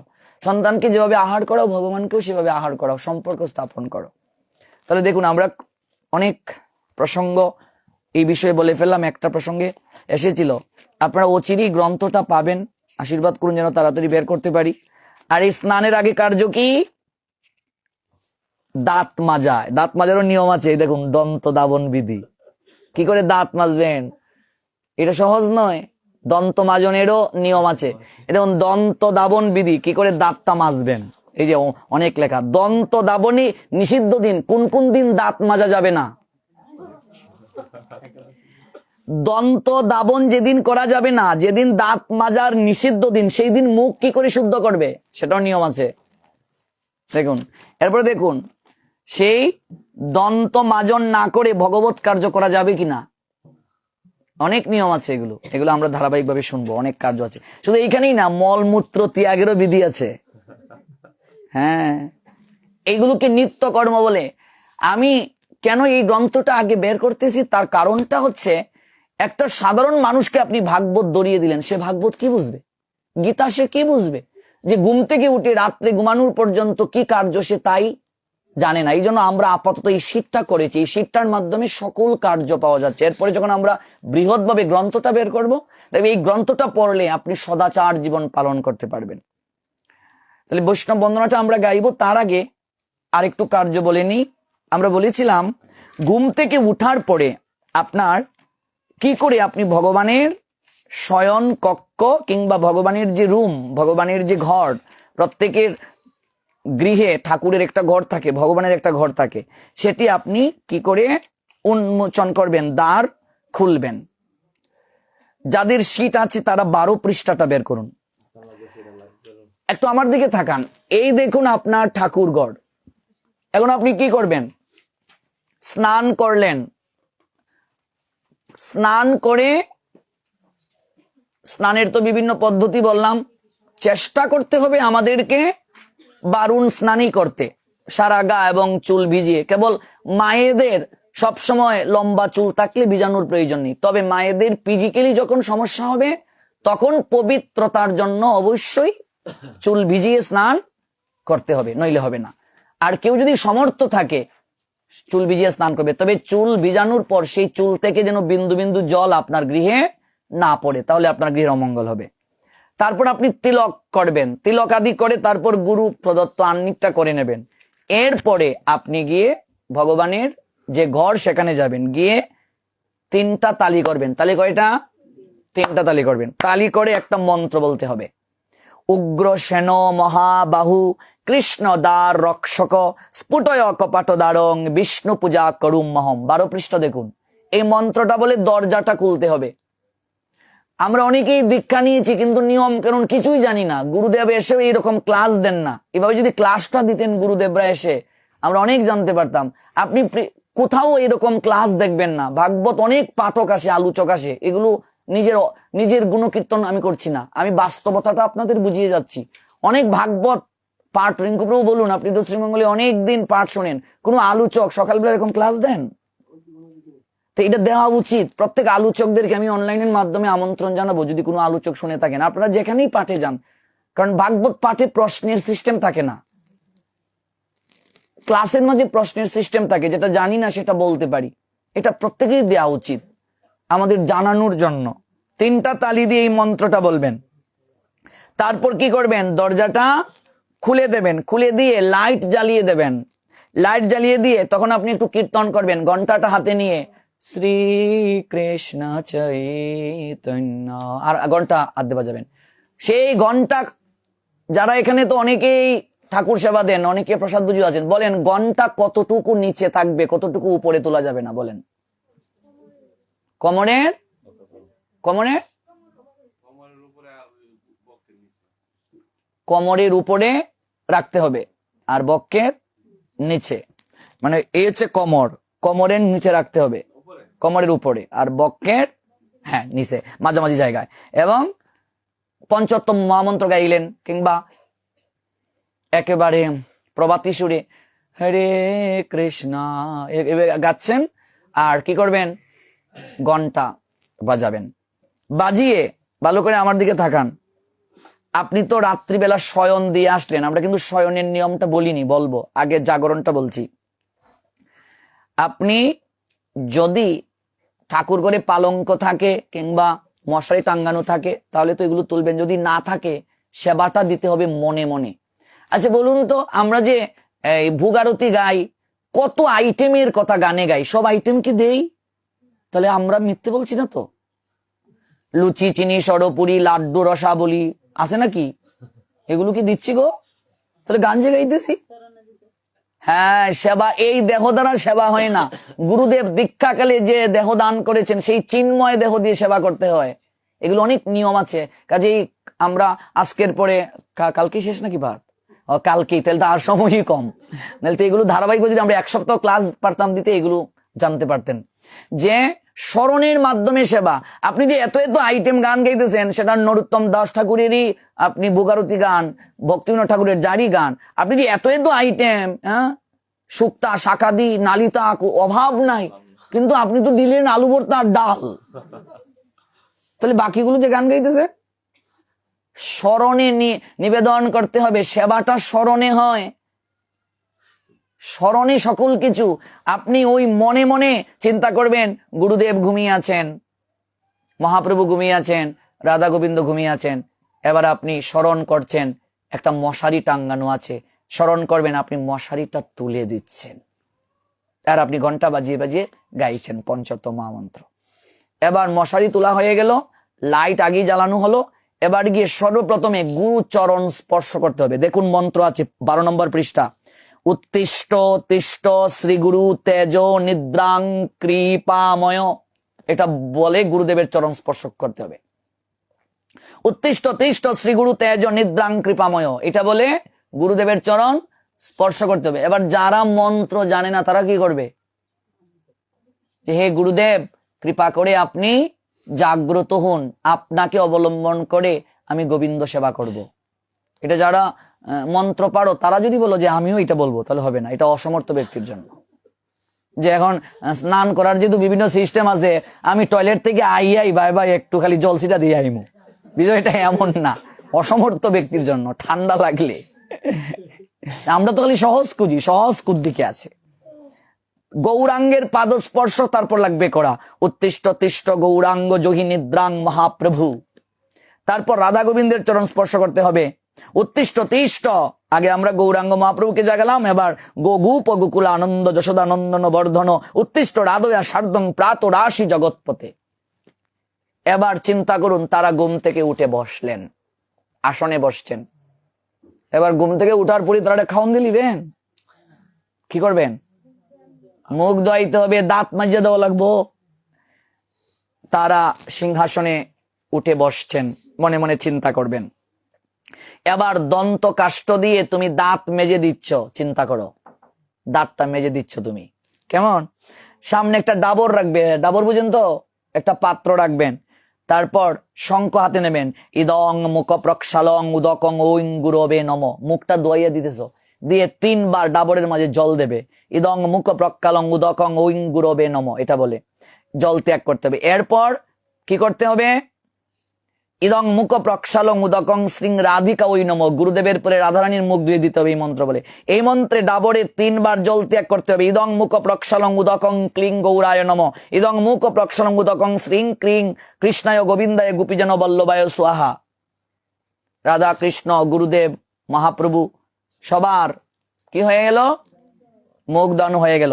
এবার রুমাল হাতে নিয়ে তাদেরকে মুখটা মুছে দেয়া লাগবে, এবং যদি বিগ্রহ কেউ আরাধনা করে চূড়া দিয়ে দিতে হবে, চুল পরিয়ে লাগবে দেওয়া, বাঁশি পরিয়ে দেয়া লাগবে, সকল কিছু করে এখানেই শেষ নয়।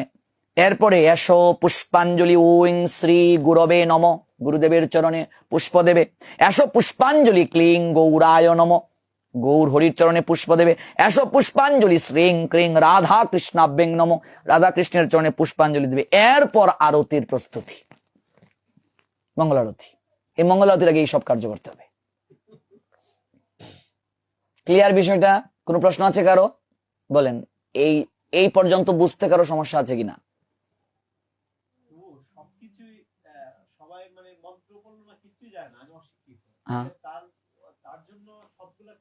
তার জন্য সবকিছু আপনি যেমন আপনার সন্তানকে যেভাবে খাওয়ান, আগে আপনাকে বুঝতে হবে আপনি গোবিন্দের সঙ্গে সম্পর্কটা কি স্থাপন করলেন। 5টা সম্পর্ক তো, হ্যাঁ, শান্ত দাস্য সখ্য বাৎসল্য মধুর। এবার যদি আপনার বন্ধু হন, বন্ধুকে যেভাবে আহার করান সেইভাবে সিস্টেম আছে। আগে আপনাকে বুঝতে হবে আপনি তার সঙ্গে সম্পর্কের বাঁধনটা কি, সেটা কি বাৎসল্য?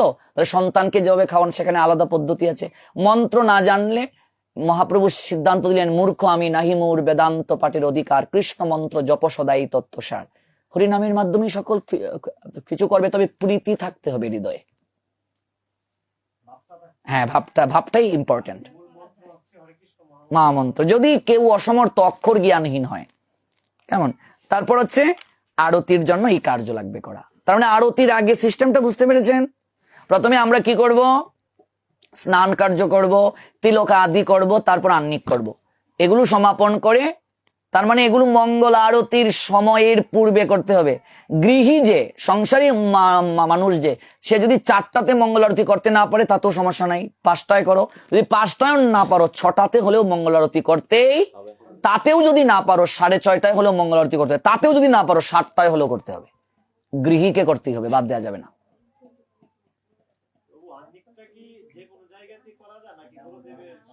যে কোনো জায়গাতে আহ্নিক করতে পারবেন, তবে একটা নির্ধারিত সময়ের ভিতরে করতে হবে। আহ্নিক করার সময় কখন জেনে যান। না, গর্ভ মন্দিরের মাঝে প্রণাম দেওয়া যাবে না, আহ্নিক করা যাবে না।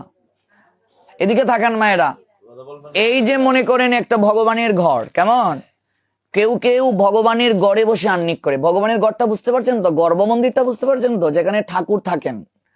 এখানে প্রণামও দেয়া যাবে না। আপনাকে গর্ভ মন্দির থেকে বের হয়ে, নাট মন্দির মানে বুঝেন এই যে প্রাঙ্গণটা, আমরা এটাকে বলি ব্যালকনি বা কি বলে, উঠান যাই বলো, বারান্দা, বারান্দায় প্রণাম দেওয়া লাগবে, বারান্দায় আহ্নিক করতে হবে। মানে গৃহ যে মন্দিরগুলো, গর্ভ মন্দিরের ভেতরে বসে আহ্নিক করা যাবে না। এই ঠাকুর আপনি ঠাকুর গড়ের ভেতরে বসে করছেন, হবে না।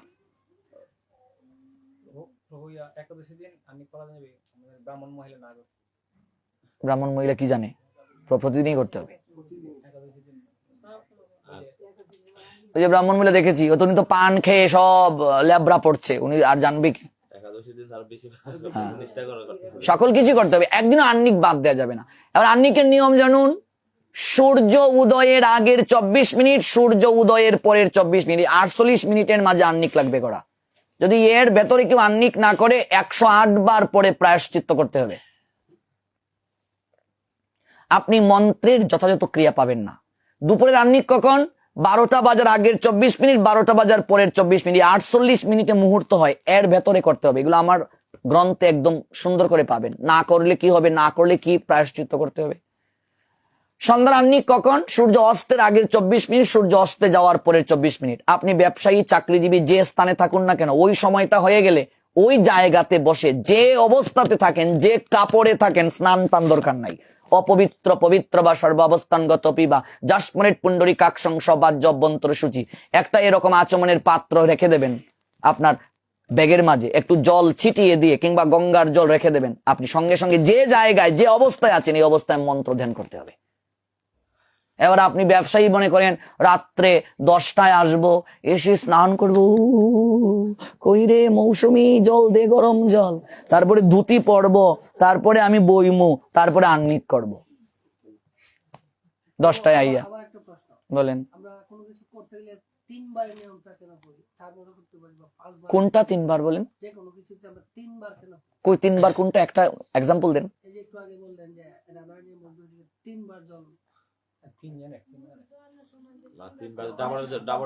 মানে এটা আপনি আরো অধিকও পারবেন করতে। এটা জাস্ট মানে অধিক দেওয়ার অর্থ হচ্ছে, আপনি যে মুখে যে জল দিচ্ছেন, মুখে জল দেওয়ার অর্থ হচ্ছে মুখটা পরিষ্কার করার জন্য। এবার 3বারে আপনি 5বারও দিতে পারেন। বিষ্ণু পুরাণ বলছে 10 বার কুলিপ করার কথা। হ্যাঁ, আর এই যেমন 3বার উলুধ্বনি অনেকে দেয়, কেউ 5বার দিচ্ছে, 5বার না পারলে 3বার। হ্যাঁ, ত্রিলোককে আমন্ত্রণ করা, কেউ কেউ বলেন পঞ্চলোককে আমন্ত্রণ করা, ইত্যাদি ইত্যাদি। মূল কথাটা হচ্ছে, আপনি যে অবস্থাতে যে পরিস্থিতিতেই থাকুন না কেন, ভগবত কার্য থেকে কখনো কি করা যাবে না, বঞ্চিত করা যাবে না। আপনি আজকে স্নান করতে পারেননি, তাতেও আপনি ভগবত কার্য বাদ দিতে পারবেন না, করতেই হবে। ভগবত কার্য কোনো অবস্থাতেই বাদ দেওয়া যাবে না। আপনার গোষ্ঠীর কারো বাচ্চা হলো, কেউ মারা গেল, ভগবত কার্য বন্ধ হবে না, নিত্যকর্ম বন্ধ হবে না। আমরা যে আলোচনা করতেছি এগুলো হচ্ছে নিত্যকর্ম, নিত্য এক আর নৈমিত্তিক আরেক। নিত্যকর্ম বন্ধ করা যাবে না। তাহলে আহ্নিকাদি করে তারপর ঠাকুর করে সামনে গিয়ে তালি দিলেন, তালি দেওয়ার পরে কপাট খুলে দিলেন, ঘন্টাটা বাজালেন, পঞ্চত্ব হরিকৃষ্ণ মহামন্ত্র একটু কীর্তন করলেন, তাদেরকে জাগরণ করেন, গুরুদেবের চরণ স্পর্শ করে মন্ত্র বলবেন, রাধারানীর চরণ স্পর্শ করে মন্ত্র বলবেন, মহাপ্রভুর চরণ স্পর্শ করে মন্ত্র বলবেন, গোবিন্দের চরণ স্পর্শ করে মন্ত্র বলবেন। তারা উঠলেন, তারপর দন্ত দাবন করে দিচ্ছেন, মনে মনে চিন্তা করবেন, তারপর শঙ্খ দিয়ে মুখ ধোয়াবেন। একবার গুরুদেবকে যখন দিলেন তখন কিন্তু আবার এই ডাবরে জলটা ফেলতে হবে, আবার আচমন দ্বারা শুদ্ধ করে নিতে হবে। তারপর এইভাবে মহাপ্রভু রাধা গোবিন্দ সবাইকে দিলেন, দিয়ে অঞ্জলি দিলেন। অঞ্জলি দেওয়ার পর মঙ্গল আরতি। আর যদি কেউ মনে করেন যে আমি মঙ্গল আরতির আগে একটু ননি মাখন খাইয়ে দেবো, এখন তো আর ননি মাখন নাই, রিঙ্কু প্রভুরা তো ঘুষ, এরপরেও তো ননি মাখন এখন নাই নাই নাই আচ্ছা তাহলে এরপরে মঙ্গল আরতির পরে আপনি কি দেবেন? আরতির পরে যাই দেবেন, শুকনা প্রসাদ দিতে পারেন, এই ইত্যাদি যা কিছু তাই দেবেন। আরতির আগে এই কার্য আমরা এই পর্যন্ত জানলাম। আগামীকাল আমরা জানবো কি করে ভগবানকে আমরা শয়ন করাবো। এভাবে ধারাবাহিকভাবে আমরা জানবো। আরো যদি কয়েকটা দিন আমরা সুযোগ পেতাম তাহলে আরো অনেক কিছু জানতে পারতাম। যারা যারা পাঠে যান নাই আপনাদের নিকটস্থ, ওদেরকে পাঠে যেতে বলবেন। আর যারা এই ক্লাসটাতে আসেন নাই আপনাদের পরিচিত লোকদেরকে বলবেন, অনেকটা উপকৃত হবেন। চলুন আমরা একটু বৈষ্ণব বন্ধনাটা যে জায়গায় শেষ করেছি সেটা কীর্তন করে শেষ করব। প্রতিদিন এই বৈষ্ণব বন্দনাটা আমাদের করতে হবে। আগে বলুন, প্রশ্নটা বলুন। হ্যাঁ, গৃহে যদি পেঁচা ঢুকে, মৎস্য পুরাণ গরুর পুরাণে সিদ্ধান্ত আছে, বুঝতে হবে দেবতাগণ সেই গৃহকর্তার প্রতি ক্ষুবিত আছেন, মৃত্যু যুগ রয়েছে, নাম্বার 1। দ্বিতীয় হচ্ছে, গৃহে যদি পেঁচা ঢুকে তাহলে সকল দেবতারা সেই গৃহস্বামীর প্রতি প্রচন্ড পরিমাণে ক্ষুবিত আছেন। তাদের কর্তব্য কি? ভজন বাড়িয়ে দেওয়া। পঞ্জিকা নিয়ে ঠাকুর বাড়ি দৌড়া নয়। এটা ঠাকুর বাড়ি বলবে একটা সস্তানি করতে হবে, এই করতে হবে, সেই করতে হবে, কিন্তু আজ পর্যন্ত কোনো ঠাকুর দা জানিয়ে দিলেন না তোর গৃহে পেঁচাটা ঢুকলো কেন।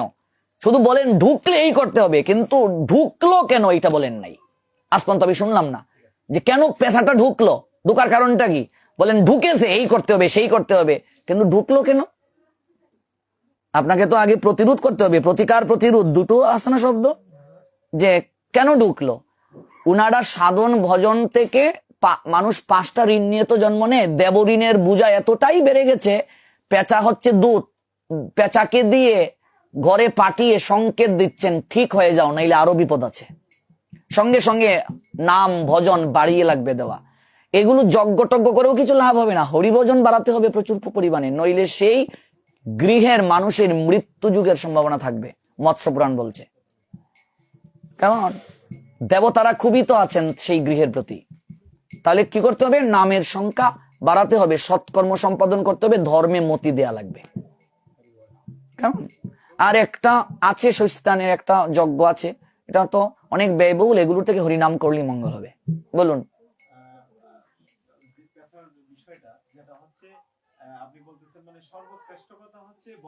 হ্যাঁ, ভজনটা বাড়াতে হবে।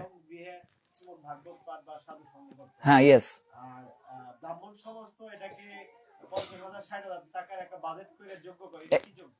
এই যজ্ঞেরও কথা আছে, কিন্তু সেটা কলি যুগে কতটা ফলপ্রসূ, মন্ত্র উচ্চারণ কি ঠিক মতো হচ্ছে? যে যজ্ঞে ঘি দরকার, ঘিটাই তো ভেজাল।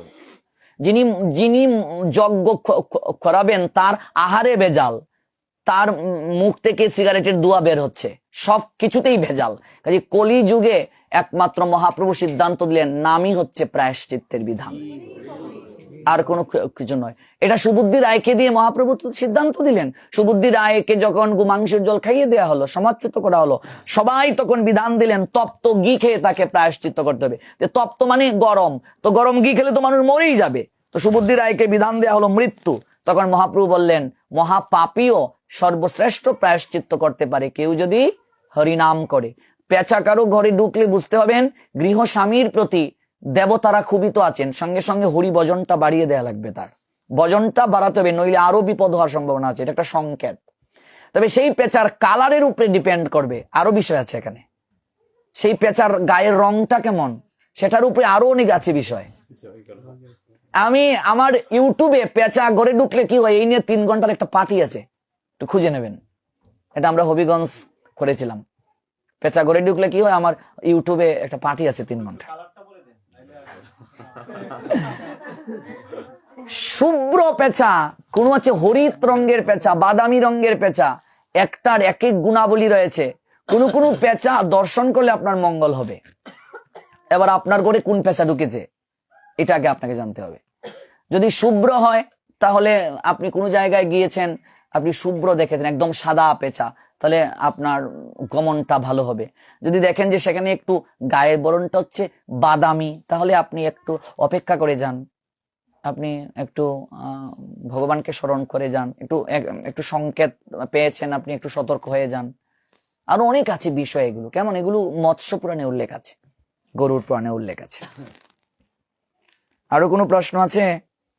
আরেকটা বিষয় জেনে রাখুন, পেঁচা যদি কারো ঘরে ঢুকে তাহলে বুঝতে হবে লক্ষ্মী তার প্রতি ক্ষুবিত আছেন। লক্ষ্মীর বাহন কি? পেঁচা। এই জগতে অনেক লোক দেখবে, অনেক ধনাঢ্য লোক, প্রচুর টাকার মালিক, কিন্তু সে অর্থ যখন ভগবত সেবায় ওরা না লাগায়, অর্থ আছে কিন্তু অর্থ ভগবত সেবায় লাগায় না। অধিক অর্থশালী ব্যক্তিদের মন হচ্ছে পেঁচার মতো। পেঁচা যেমন রাতে ঘুমায় না, অধিক অর্থশালী ব্যক্তিরা কি করে? রাতে ঘুমাতে পারে না গো, এই অর্থের জন্য। তারপর কি দেখবেন, পেঁচা যেমন সূর্যের কিরণ সহ্য করতে পারে না, অধিক অর্থশালী ব্যক্তিরা, রবীন্দ্রনাথ বলছেন এই জগতে হায় যার আছে বুড়ি বুড়ি, কাঙ্গালের দন চুরি করে রাজার ভান্ডার ভরি। তার মানে লক্ষ্মীকে অর্থ সম্পদের দায়িত্ব দিয়েছেন, কিন্তু বাহনটা দিলেন পেঁচা। এই জগতে অনেক লোক আছে, ধন খুব বেশি, কিন্তু তাদের মনটা পেঁচার মতো সংকীর্ণ। ওই পেঁচাকে পাঠিয়ে আপনার মনকে সরল করতে নির্দেশনা দেয়া হচ্ছে, আপনার অর্থ ভগবত সেবায় লাগানোর নির্দেশনা দিচ্ছে। আরো অনেক ব্যাখ্যা আছে।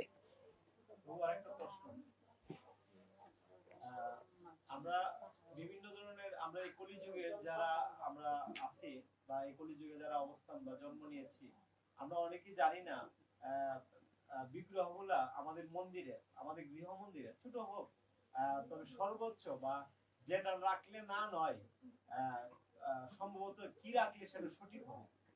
প্রথম হচ্ছে কথা, আমি সাহারি ব্যক্তির বিগ্রহ সেবার অধিকার নাই, এটা হচ্ছে প্রথম কথা। আর একটু ঊর্ধ্ব স্তরে গেলে, সংসারী মানুষ যতদিন পর্যন্ত স্ত্রী সম্ভোগ থেকে রহিত না, ততদিন পর্যন্ত তার বিগ্রহ সেবার যথাযথ অধিকার হয় না। আরেকটু ঊর্ধ্বে গেলে, যতদিন যাবত একটা নারীর ফিজিক্যালি ট্রাবল পরিপূর্ণ শেষ না হবে, ততদিন পর্যন্ত তার বিগ্রহ সেবার অধিকার নাই। সংসারী মানুষের বিশেষ করে চিত্রপটের সেবাটাই ভালো। এরপরেও যদি বিগ্রহ সেবা কেউ করতে চায়, গুরু আনুগত্যে, গৌর আনুগত্যে ভজন, গৌর আনুগত্যে ছাড়া ভজন হবে না। আমরা অনেকেই শখ করে গোপাল নিয়ে আসি, যে অমুকের বাড়ি গোপাল আছে, আমিও গোপাল নিয়ে আসবো। ভজনের বিভিন্ন প্রক্রিয়া আছে। আপনি যে গোপাল ভজন করবেন, আপনি দীক্ষা কোন মন্ত্রে পেয়েছেন সেটাও আপনাকে ভাবতে হবে। এগুলো অনেক আছে বিষয়, এগুলো আমরা অনেকেই জানি না। শখ করে কেউ গোপাল নিয়ে আসছে, কেউ গৌর নিয়ে আসছে। আপনি গৌর নিয়ে আসছেন, আপনি কি গৌর গায়ত্রী পেয়েছেন? তাহলে আপনি গৌর কি করে ভজন করবেন? আপনি যে গোপাল নিয়ে আসলেন, আপনি কি গোপাল মন্ত্র পেয়েছেন? নাহলে আপনি গোপালকে ভজন করবেন কি করে? আপনি রাধা কৃষ্ণের যদি যুগল ভজন করেন, আপনাকে যুগল মন্ত্রে দীক্ষিত হতে হবে। এগুলো অনেক বিষয় আছে।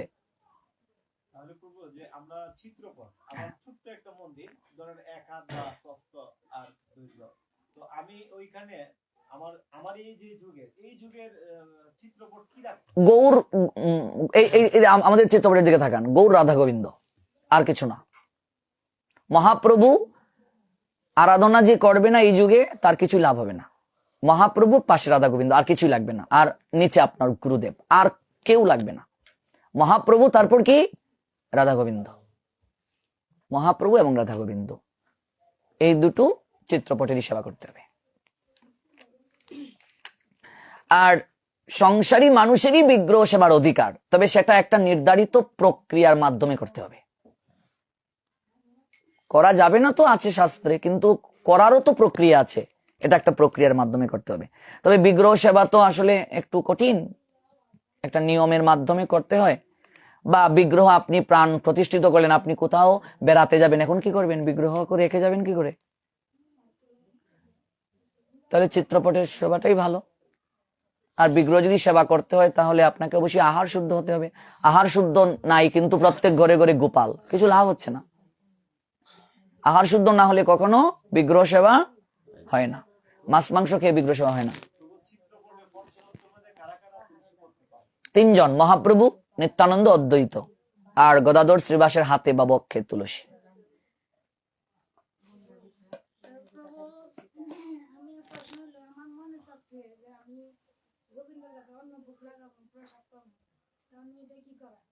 মন চাইলে তো এটা ভালো লক্ষণ, করুন। কেন দেয়া দেয়া কেন যাবে না? সমস্যাটা কোথায়? একাদশীর আগের দিন, একাদশীর পরের দিন, রবিবারের সংক্রান্তিতে আপনি যে দিনগুলোতে শুদ্ধ থাকেন, আপনি সাত্বিক আহার গ্রহণ করেন, ভগবানকে তুলসী পত্র দিয়ে প্রসাদ পাবেন।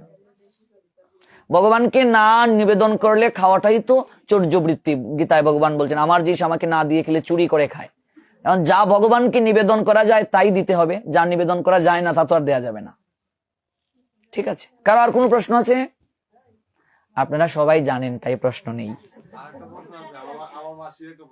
কি গো প্রশ্ন? আমরা যে গীতার 18টা নাম ইয়ে করি, একজন গোসাই বলছে এটা নাকি 18টা নাম নয়, কি পাহারাদারের নাম কৃষ্ণের কাছে পৌঁছানো।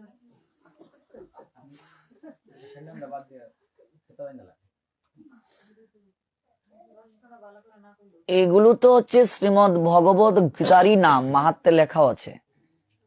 কেমন? ভগবানের কাছে যাওয়ার তারা মাধ্যম, তো ভগবানের কাছে যাওয়ার মাধ্যম, এটাও ঠিক বলছেন। গীতাও তো ভগবানের কাছে যাওয়ার মাধ্যম। এগুলো গীতারই গোপনীয় নাম। গঙ্গা কেন, সাবিত্রী কেন, এগুলো আলাদা আলাদা অর্থ আছে, ব্যাখ্যা আছে। কেমন? যেমন এই গীতা হচ্ছে ভগবানের কাছে যাওয়ার মাধ্যম। উনি যদি উনি হয়তো পাহারাদার অর্থে, একটা মাধ্যম অর্থে হয়তো ব্যবহার করছেন, এরকম হতে পারে, ভগবানের কাছে যাওয়ার মাধ্যম।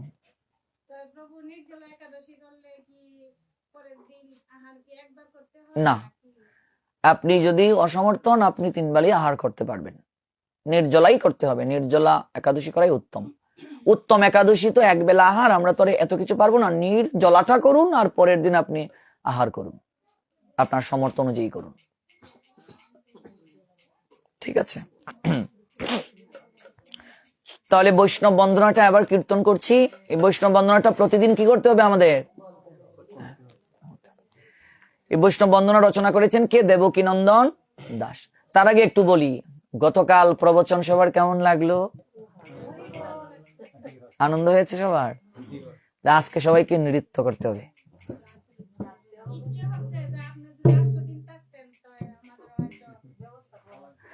যাই হোক, সুমন প্রভু সে তো এনে সবার সঙ্গে পরিচয় করিয়ে দিল। এবার গ্রামের দায়িত্ব হচ্ছে এই পাঠের আয়োজন করা।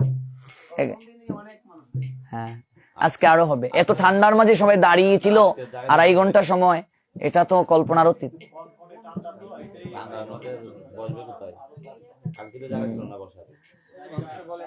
নৃত্যের মাধ্যমে সবচেয়ে বেশি কৃপা হয় বাবাজির একদিকে এবং মাতাজির একদিকে নৃত্য হবে।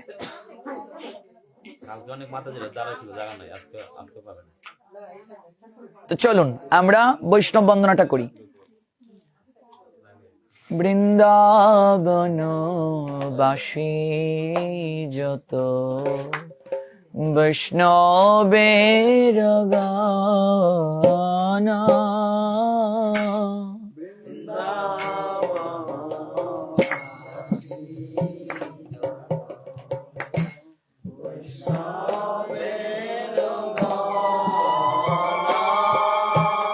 তত মে বন্দনা করি সবার চরণ,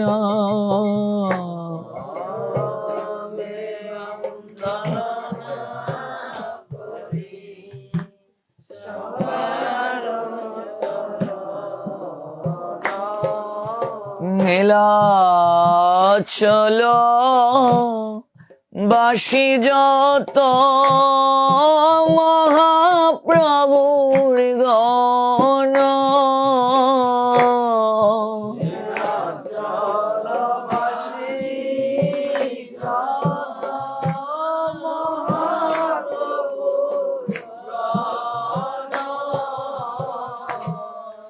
ভূমিতে পড়িয়া বন্ধু সবার চরণ,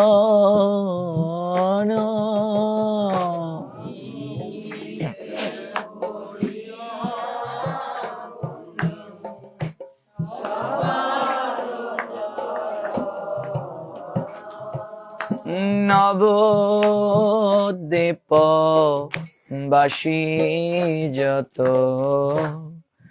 মহাপ্রভুর ভক্ত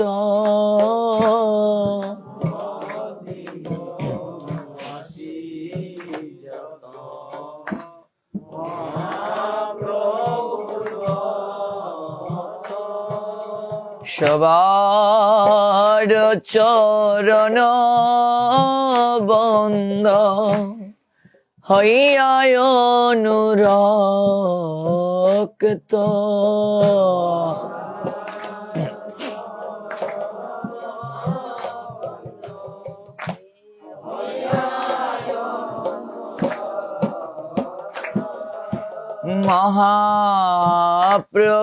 মহাপ্রভুর ভক্ত যত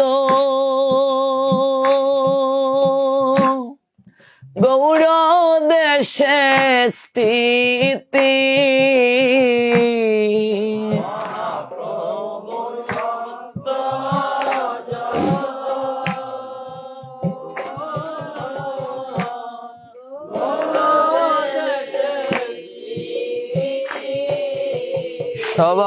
সবার চরণ বন্ধ করিয়া প্রণতি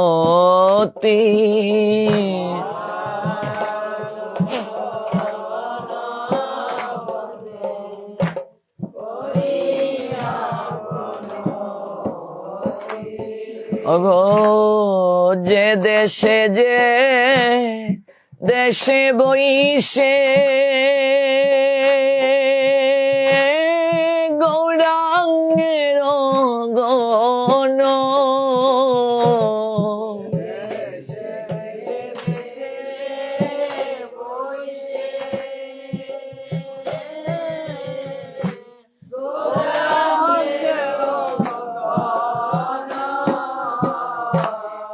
ঊর্ধ্ব বাহু করি বন্ধ সবার চরণ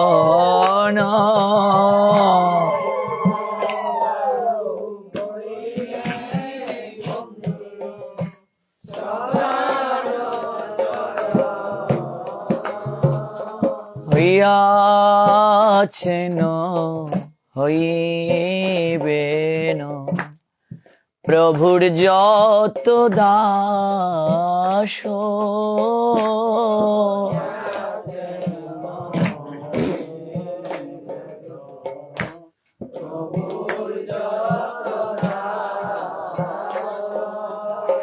সবার চরণ বন্দ দন্তে করি ঘাস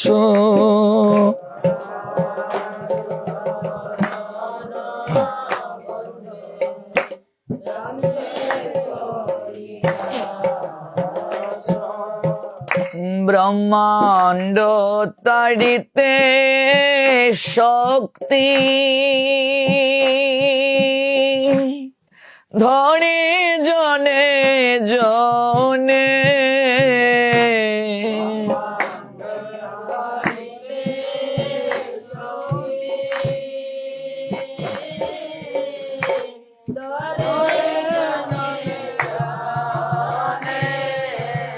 বেদ পুরাণে গুণ গায়ে যে বাসনে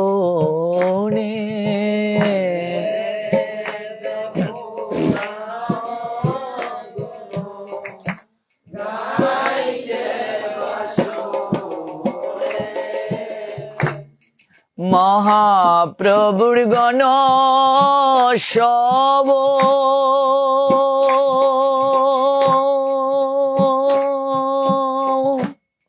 পতিত পাবন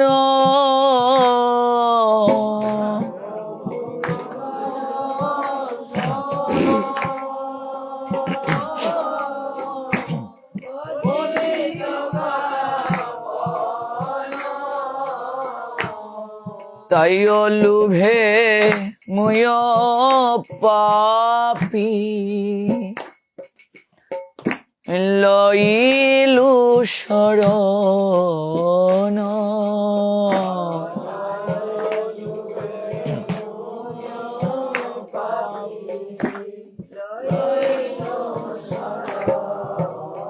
প্রথমে বৃন্দাবনের যত বৈষ্ণব ভক্ত আছেন তাদের চরণ বন্দনা করলাম আমরা ঘুম থেকে ওঠে।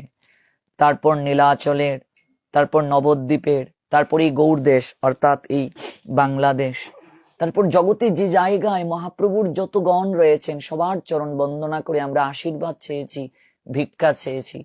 তারা কি এক একজন পতিত পাবন, আমাদের মতো পতিতকে উদ্ধার করার শক্তি রাখেন। একটা লোভ আছে আমাদের মাঝে, আমাদের লোভটা কি? তাই লোভে মুই পাপি লইলু শরণ। কিসের জন্য আজ বৈষ্ণব সাধুর চরণে শরণ নিতে হয়? এই সংসার বন্ধন থেকে আমরা যেন মুক্ত হতে পারি। তাই লোভে মুই পাপি লইলু শরণ। ঘুম থেকে উঠে যখন এই বৈষ্ণব বন্দনাটা আপনি একেবারে প্রাণ ভরে ভক্তি ভরে আপনি কীর্তন করবেন, আমি 3 মাস আপনাদেরকে বলছি করুন।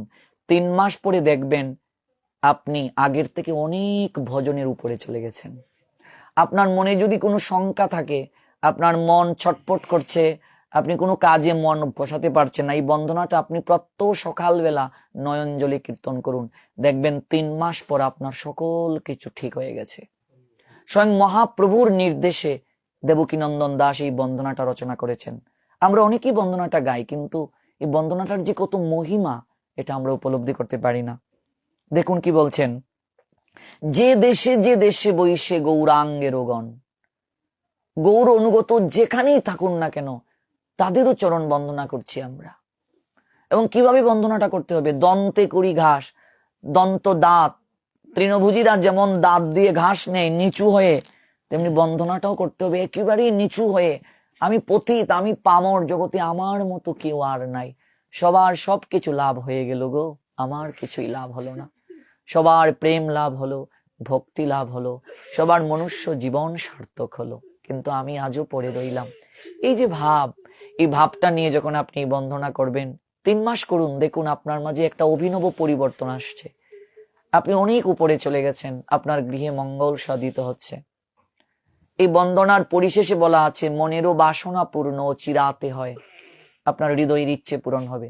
তো জীবের তো একটাই বাসনা হওয়া উচিত মা, সেই বাসনাটা কি? যে আমি যেন কৃষ্ণ গুণকীর্তনে থাকতে পারি।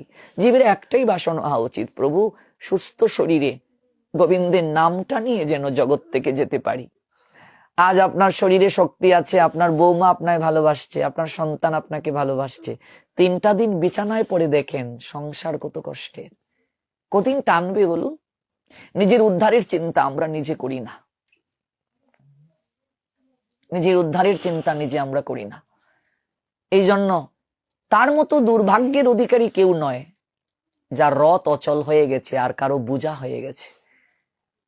প্রত্যেক দিন এই বন্দনা করে প্রার্থনা করুন, প্রত্যেক বৈষ্ণবের কাছে নিবেদন জানান যে সুস্থ শরীরে যেন গোবিন্দের নামটা নিয়ে জগৎ থেকে যেতে পারি। এর থেকে আর শ্রেষ্ঠ প্রাপ্তি কিছু হতে পারে না। তাই দেখুন কি বলছেন দেবকীনন্দন দাস, মহাপ্রভুর গণ সব পতিত পাবন,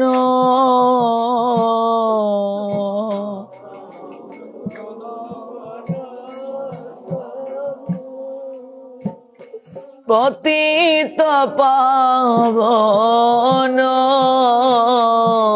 তাই লোভে মুয় পাপি লইলু শরণ, তাই লোভে মুয় পাপি লইলু শরণ,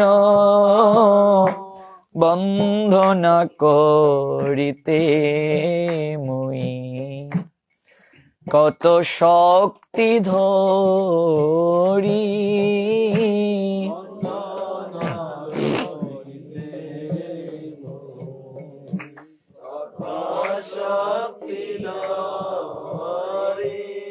তম বুদ্ধি দোষে মুই দম্ভ মাত্র করি।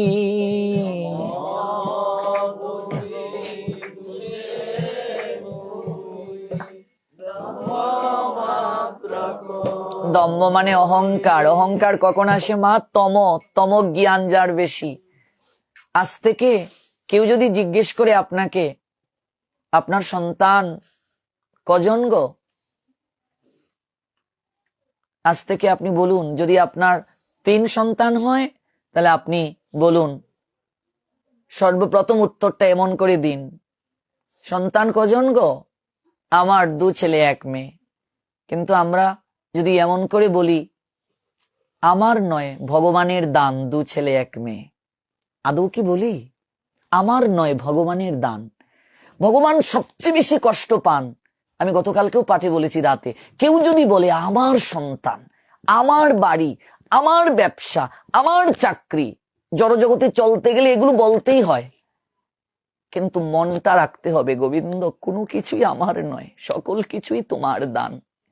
আজ থেকে আপনি বলুন, সন্তান কজন মা? আমার নয় গোবিন্দের দান, 2 ছেলে 1 মেয়ে, 3 ছেলে 2 মেয়ে। সর্বপ্রথমেই আপনি গোবিন্দকে ক্রেডিট দেন, দেখবেন আপনার সন্তানের আরো মঙ্গল হয়ে গেছে। পরিবারের সদস্য কজন? আমরা বলছি 5 জন। আজ থেকে বলুন 6 জন, গোবিন্দ আমার ঘরের একজন সদস্য। বলি কি, গোবিন্দ যে আমার ঘরের একজন সদস্য, যে আমাকে উদ্ধার করবেন, আমাকে যিনি দুঃখ থেকে নিবারণ করবেন। সবার জন্য সময় আছে, কিন্তু তার জন্য সময় নাই। গীতা পাঠে গেলেও দেখবেন, চল চল চল, তাড়াতাড়ি যাই, সময় হয়ে গেছে, তাড়াতাড়ি দেরি হয়ে গেছে। আমি মাঝে মাঝে এগুলো দেখি আর অবাক হই, সব জায়গায় সময় আছে রে, কিন্তু যাকে সময় দেয়া দরকার তার জায়গাতে এসেই সময় নাই। সাধুদের কাছে আসলে সময় নাই, তাড়াতাড়ি চলে যাও, তাড়াতাড়ি চলে যাও। অথচ যেখানে গেলে আমার মঙ্গল হবে সে জায়গায় আমার সময় নাই। তাই আজ থেকে পরিচয় দিন, পরিবারের সদস্য যদি 6 জন হয়, আজ থেকে বলুন 7 জন, গোবিন্দ আমার ঘরের একজন সদস্য। সন্তান যদি 3 জন হয়, গোবিন্দটাও তোমার সন্তান, ভাবো না, ভগবানের দান আমার নয়, ভগবান দিয়েছেন কৃপা করে। আর ভগবান চাইলে আবার তিনি নিয়ে যাবেন, কারো সামর্থ্য নেই ধরে রাখার। তাহলে তম গুণ যার মাঝে বেশি, সেই অহংকার করে। বন্দনায় বলা হচ্ছে, তম বুদ্ধি দোষে মুই দম্ভ মাত্র করি। সাধু চরণে, বৈষ্ণব চরণে কেন ঘুম থেকে উঠেই আমরা কেঁদে কেঁদে এটা বলি? তার কারণ কৃষ্ণ সে তোমার, কৃষ্ণ দিতে পারো সে শক্তি তোমারও আছে। আমি তো কাঙ্গাল, কৃষ্ণ কৃষ্ণ বলে দায়ী তব পাছে পাছে। হে বৈষ্ণব ঠাকুর, এই জগতে যদি কেউ ধনের মালিক হয় মা, তার কাছে একটা ভিখারি গিয়ে যদি বলে আমায় একটু ধন দাও না, মেয়েটার বিয়ে দিতে পারছি না, কিঞ্চিত ধন দিয়ে তার এই অভাবটা দূর করতে পারে, কন্যাদায়গ্রস্ত পিতাকে এই অভাব দূর করতে পারে। কিন্তু আপনি কৃষ্ণ প্রেম ধন কার কাছে গেলে পাবেন? যে কৃষ্ণ ধনে ধনী, তার কাছে তো যেতে হবে। তো কৃষ্ণ ধনে ধনী কে? একমাত্র সাধু বৈষ্ণব। বৈষ্ণব গোবিন্দের প্রাণ হয়। শাস্ত্রে আচার্যগণ জানিয়ে দিলেন, কেউ যদি ভক্তি যাজনও করতে না পারে, যারা ভক্তি যাজন করছে সেই ভক্তকে যদি একটু আদর করে, একটু যত্ন করে, কিংবা যেখানে ভগবানের আয়োজন হবে কথার যজ্ঞের, কেউ যদি একটু সহযোগিতা করে, এই যে নাড়া বিছিয়ে দেয়া হলো, নেড়াগুলো, খড়গুলো, কেউ যদি একটু খড় তুলে খড়গুলো একটু বিছিয়ে দেয়, কেউ যদি একটু ঝাড়ু দেয়, যে কার্যই করে, ভগবান বলছেন সেও আমারও প্রাকৃত কৃপা লাভ করবে। এই উনি যজ্ঞের আয়োজন করে যতটুকু পাবে কৃপা, এই যজ্ঞে অংশগ্রহণ করে যে যে কার্য করবে সে তদ্রূপ কৃপা প্রাপ্ত হবে, সমান কৃপা লাভ করবে। এই জন্য আমরা লিখি বিশ্ব শান্তি সর্বজীবের মঙ্গল কামনায়। আয়োজন করছেন একজন, কিন্তু জগতের সবার কল্যাণ হচ্ছে। এই যে আপনি কৃষ্ণ কথা কালকে শ্রবণ করে গেলেন, আপনার যে আত্মা একটু সন্তুষ্ট হলো, এই যে ভেতর থেকে একটা আশীর্বাদ আসবে কি আসবে না? এই আশীর্বাদটা কে পাবে? যিনি আয়োজন করে আমাদেরকে এই সুযোগটা করে দিয়েছেন। এই যে আশীর্বাদ, পৃথিবীতে টাকা পয়সা অর্থ বিত্ত বৈভব দ্বারা আশীর্বাদ লাভ করা যায় না মা, মনে রাখবে। কেউ যদি মহতের আশীর্বাদ পেয়ে যায়, তার জীবনে আর কিছুর প্রয়োজন হয় না। আমরা আশীর্বাদটা চাই না। অনেক সময় সন্তান দেখবেন মা বাবার কাছে কত কিছু চায়, পিতার সারা জীবনের সঞ্চিত অর্থ এই চায় ওই চায়, কিন্তু এই জগতে খুব কম পুত্রবধূ আছে যারা শ্বশুর শাশুড়ির কাছে যে বলে আপনি যাই কিছু দিয়ে যান না যান মা একটু আশীর্বাদ করে দিয়ে যাবেন যেন সারাটা জীবন এমন করেই থাকতে পারি, এটা চায় না। আমি সবসময় আমার পাটে একটা কথা বলি, এখানে অনেক আপনারা বৌমারা আছেন, একটা নারী দুই কুলকে উদ্ধার করতে পারে, পিতৃকুল আর শ্বশুরকুল। শ্বশুর শাশুড়িকে কোনোদিন মা বাবার ব্যতি রেখে দেখবে না, মা বাবার মতো দেখবে। আর প্রত্যেক শাশুড়িও বউকে মেয়ের মতো দেখবে, এটা বউ এটা মেয়ে এরকম তফাৎ করবে না, শাস্ত্র নিষেধ করেছেন। আজকে তুমি যদি শাশুড়িকে শ্বশুরকে যন্ত্রণা দাও, তুমি যেদিন শাশুড়ি হবে তোমার জন্য তদ্রূপ যন্ত্রণা থাকবে, এটা একদম লিখে নিয়ে যান। ভাগবত কোনোদিন মিথ্যে বলতে পারে না। আজকে কৃষ্ণ তার কাছে কেঁদে কেঁদে দেবকী বললেন তুই না আমার সন্তান, জগতের লোক তোকে ভগবান বলে, তাহলে আমি ভগবানের মা, তাহলে আমার এত কষ্ট কেন রে, আমি কারাগারে আছি। ভগবান বললেন মা জগৎটাই তো কারাগার, তুমি কোন কারাগারের কথা বলছো? আমি কি করিব বলো, সকলই কর্মেরও ফল। তুমি না আরেক মায়ের কুল 14টা বছরের জন্য খালি করেছিলে, নয়নের জল ঝরিয়েছিলে, আজকে সন্তান পেলে বাৎসল্য প্রেমাস্বাদন করতে পারলে না। এই জন্মে না হোক অন্য কোনো জন্মে তুমি যেদিন বউ থেকে শাশুড়ি হবে তদ্রূপ দুঃখ পাবে, তুমি যদি তোমার শাশুড়ির সঙ্গে খারাপ আচরণ করো, কিংবা শাশুড়ি যদি বউয়ের সঙ্গে খারাপ আচরণ করে। পৃথিবীটা স্বর্গ হয়ে যেত যদি মানুষ ভাগবতটাকে শ্রবণ করত ঠিক মতো। লক্ষ লক্ষ টাকা খরচ করে কীর্তন দিচ্ছে, কি লাভ হচ্ছে বলুন তো কীর্তন থেকে? কীর্তনের যে প্রয়োজন নাই আমি তা বলছি না, প্রয়োজন আছে, কিন্তু কীর্তনের পূর্বে আগে ভাগবত শ্রবণ করো। আগে শ্রবণ তারপর কীর্তন, না আগে কীর্তন আগে কি, আগে শ্রবণ তারপর কীর্তন। কাজে আমি এখানে আপনাদের কাছে অনুরোধ রেখে যাব, আমি আসতে পারবো তা নয়। যেমন এই আপনাদের এই মন্দিরের কমিটি সুমন প্রভুর মাধ্যমে আমাকে কালকে রাত্রেই রিকোয়েস্ট করেছে যে চৈত্র মাসের কীর্তনে 5 দিন কিংবা 1 সপ্তাহ দেওয়া যায় কিনা, কিন্তু এই সময়ে আমার হচ্ছে বাটিনগর পাঠ, ওরা বলছে বাটিনগরের পাঠ পিছানো যায় কিনা, এটা সম্ভবই নয়। বাবুল প্রভু অনেক আগ থেকে এই শিডিউল চেয়েছে, এই সময়ে তাদের পাঠ পড়ে আমি যে আসবো তা নয়, কিন্তু 7 দিন ছাড়া ভাগবত কোনোদিন পূর্ণ হয় না, 7 দিন ছাড়া ভাগবত সম্পূর্ণ হয় না। যত পাঠ বেশি হবে সমাজে তত মঙ্গল হবে, সমাজের কল্যাণ হবে। এই 7 দিন যদি এই কুলিয়ারচর পাঠ থাকতো, এই 7 দিনে আমি বিশ্বাস করি মানুষের মাঝে যে কত পরিবর্তন আসতো। আর এই ক্লাসটা যদি আমরা ব্যাপক হারে দিতে পারতাম, কত যে মানুষের মাঝে পরিবর্তন আসতো কল্পনাও করা যাবে না। কাজে এই 2 দিনের সংসারে অর্ধেক জীবন, এখানে যারা আমরা আসছি, আমার তো মনে করি অর্ধেকের বেশি চলে গেছে। তা আমার যদি অর্ধেকের বেশি চলে যায়, এখানে আমার মায়ের বয়সী যারা, তাদের কত সময় চলে গেছে বলেন? একবারও ভাবি কি? 3 ভাগের 2.5 ভাগ তো এখানে অনেকের সময় চলে গেছে, আর বাঁচবেন কত দিন? এখনো কি সময় হয় নাই? ভাবার সময় হয় নাই? এখনো কি একটু মুখ শুদ্ধির সময় হয় নাই? না আরো ভোগের লালসা রয়ে গেছে? স্বয়ং বিচার করে সিদ্ধান্ত নেওয়া লাগবে। জীবন বড় বৈচিত্র্যময়, মানুষ বুঝে, সময় হারিয়ে বুঝে, সেদিন তার আর কিছু করার থাকে না। এক মা আমাকে কেঁদে কেঁদে সেদিন বলছিল যে বাবারে, ছেলের মুখের দিকে চেয়ে ভাবলাম একটু পরে আহার শুদ্ধ হব, আহার শুদ্ধ হব, কত আদর কত যত্ন, কিন্তু আজ বুঝলাম যতটা আদর স্নেহ মায়া মমতা সংসারকে দিয়েছি তার 1% যদি গোবিন্দকে দিতাম, গোবিন্দ আমাকে কুলে করে উদ্ধার করত। আমরা অনিত্য জনকে সকল কিছু দেই, কিন্তু প্রতিদানে দুঃখ ছাড়া আর কিছুই প্রাপ্তি হয় না। এই সংসার বড় বিচিত্রময়, তাই নিজের চিন্তা করতে হবে। নিজের চিন্তা মানে কি? উদ্ধারের চিন্তা। তাহলে কি দায়িত্ব পালন করতে হবে না? অবশ্যই করতে হবে। সন্তানকে মানুষ করা, মেয়েকে ভালো জায়গায় বিয়ে দেওয়া, ছেলেকে পড়াশোনা করানো, বিয়ে করানো, এগুলো দায়িত্ব, কিন্তু এগুলো নিজের কর্ম নয়। নিজের কর্ম হচ্ছে নিজের উদ্ধারের চিন্তা। শেষের দিনে তোমার নাতি ছাতি দেবে শ্মশানে আর লাঠি দিয়ে ভরসা করবে, এটা ভাবলে ভুল ভাববে। গোবিন্দকে লাঠি ভেবেছিলেন অর্জুন, যার কারণে শেষের দিনে তার উদ্ধার হলো। আর দুর্যোধন লাঠি ভেবেছিল তার 99 ভাইকে। লাভ হয়েছিল? ভগ্ন উরু নিয়ে দুর্যোধন উঠতে পারছে না, ভগবান ডাকলেন, তুই না বলেছিলে শুয়ের অগ্রভাগে যতটা মাটি ধরে তুই বিনা যুদ্ধে দেবে না, তোর লাঠির জোর বেশি, কোথায় তোর লাঠি, ডাকতো। দুর্যোধন ভগ্ন উরু নিয়ে উঠতে পারলো না, কোনো লাঠি তাকে ভরসা দিতে পারলো না। গোবিন্দ সেদিন দুর্যোধনকে বললেন, মূর্খ, তোর মতো অনেক লোক সংসারে গোষ্ঠীর জনকে লাঠি ভাবে, কিন্তু আমাকে যে লাঠি ভাবে, ভরসা ভাবে, শেষের দিনে তাকে আর লাঠিতে ভর দিতে হয় না। আমি স্বয়ং তাকে লাঠি ভরসা হয়ে আমি তাকে এই ত্রিতাপ দগ্ধময় সংসার থেকে উদ্ধার করে আমার চরণ প্রাপ্ত করে দেই।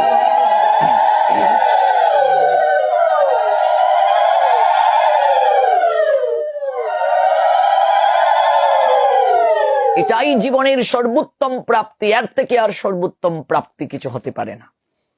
তাই তমবুদ্ধি দুষে মুই দম্ব মাত্র করি, তথাপি মুখেরও ভাগ্য মনেরও উল্লাস, দুষক্ষমি মু অধমে কর নিজ দাস। দেবকী নন্দন দাস বলছেন, তথাপি মুখ ময় দীর্ঘকার ক, মুখ মানে কি? বুবা। আমি যে বন্দনা করব, হে বৈষ্ণব ঠাকুর, আমার সেই ভাষা জ্ঞান নাই, এরপরও চরণে শরণ নিয়েছি, জানি যার কেউ নাই, পতিত পাবন দয়াল গুরু, প্রেম কল্পতরু আর বাঞ্ছা কল্পতরু বৈষ্ণবগণ আছেন, আর তাদের মাধ্যমে ভগবান আছেন। দোষ কমি, আমি অত্যন্ত দোষে দোষী। একটু চোখ বন্ধ করুন, এই জগতে আমি আপনি আমরা নিজেরাই নিজেদের দোষটা জানি, পৃথিবীতে আর কেউ জানে না। আর গুরুদেব আর যথার্থ ভজনশীল বৈষ্ণব দেখলে বুঝতে পারেন। একবার চোখ বন্ধ করুন, যে আপনি যেদিন থেকে আপনার শৈশব কৈশোরের মনে আছে, আপনার কথা মনে আছে, স্মরণ করুন ওই সময় থেকে আজ 50 বছর পর্যন্ত আপনি কি করেছেন। চোখটা বন্ধ করে স্মরণ করুন তো একবার, যে 50 বছরে আমি কি কি অসৎকার্য করেছি, সৎকার্য করেছি। দেখবেন হাউমাউ করে কাঁদবেন, সেদিন নয়নের জল আর কেউ আটকাতে পারবে না। অনুভব নাই মানুষের, ভাগবত শুনে কিন্তু পরিবর্তন নাই। কেন জানেন? অনুভব করে না মানুষ। যতদিন পর্যন্ত মানুষের মাঝে অনুভব আসবে না, আকুলতা বেকুলতা আসবে না, তার পরিবর্তন হবে না। একবার ভাবুন চোখটা বন্ধ করে, যে আমি 50 বছরে কি কি অসৎ কার্য করেছি। আমার যে কদিন পর অচল হবে শরীর, কে আমার গতি হবে। ভাবুন একবার, দেখবেন গোবিন্দ ছাড়া আর কাউকে আপনার আপন মনে হবে না। তথাপি মুখের ভাগ্য মনের উল্লাস,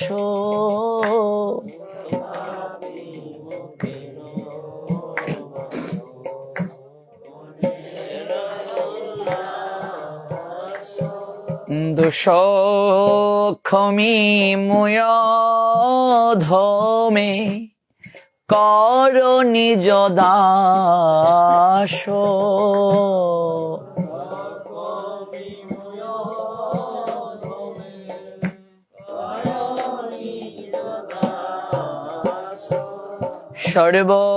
সর্ববাঞ্ছা সিদ্ধি হয়, জম বন্ধ ছোটে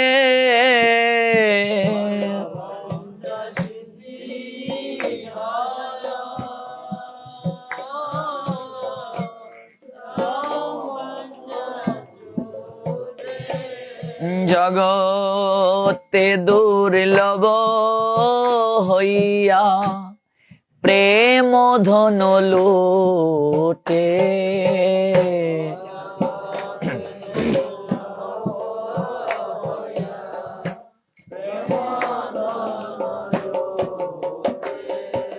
মনের বাসনা পূর্ণ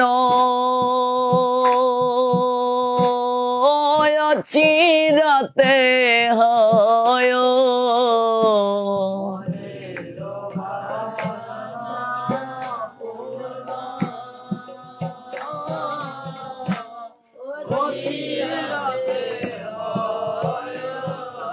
দেবকী নন্দন দাস এই লুভে কয়,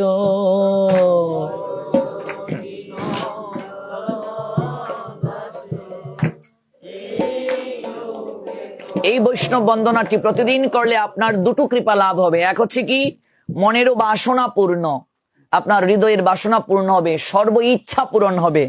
আর কি, জম বন্ধন গুছবে, যমদূত কোনোদিন আপনাকে স্পর্শ করতে পারবে না। যদি প্রতিদিন এই বন্দনাটা করেন, এই বন্দনার মাধ্যমে বৈষ্ণব কৃপা লাভ করতে পারেন। এই বন্দনাটা আমাদের প্রত্যহ করতে হবে। আমরা শেষ করছি 2 মিনিট হরিনামের মাধ্যমে। হরে কৃষ্ণ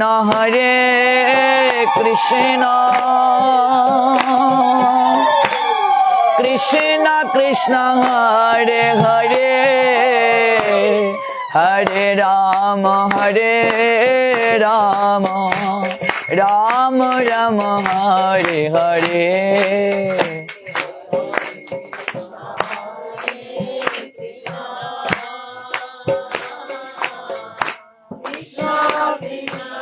সবাই কীর্তন করুন, হরি বল। হরে Ram Ram Ram Hare Hare Krishna Krishna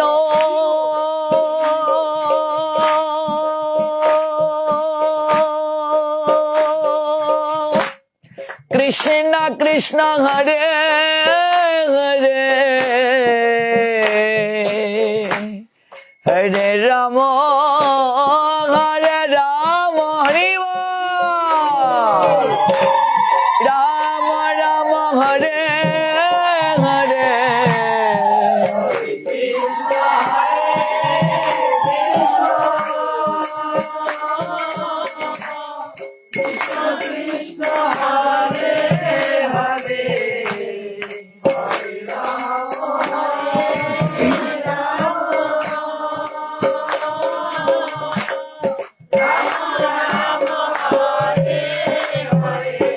Hare Krishna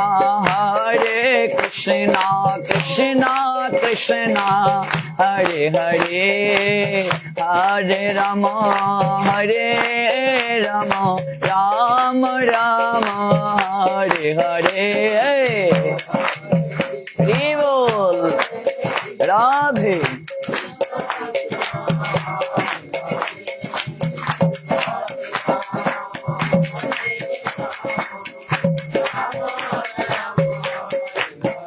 Hare Krishna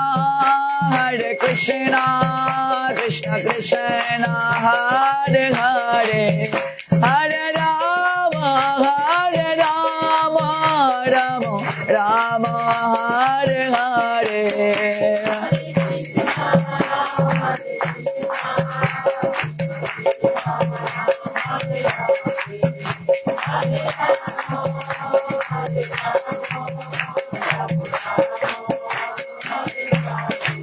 O Nitai Gaura Hari Bol Hari Bol Hari Bol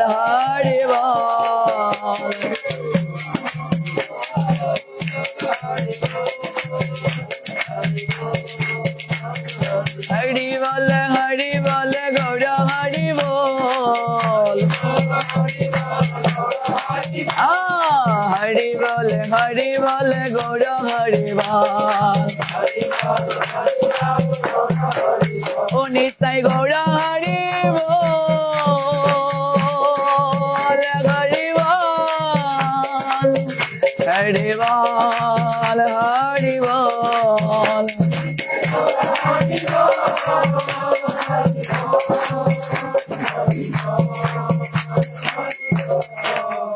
गौर प्रेमानंदे।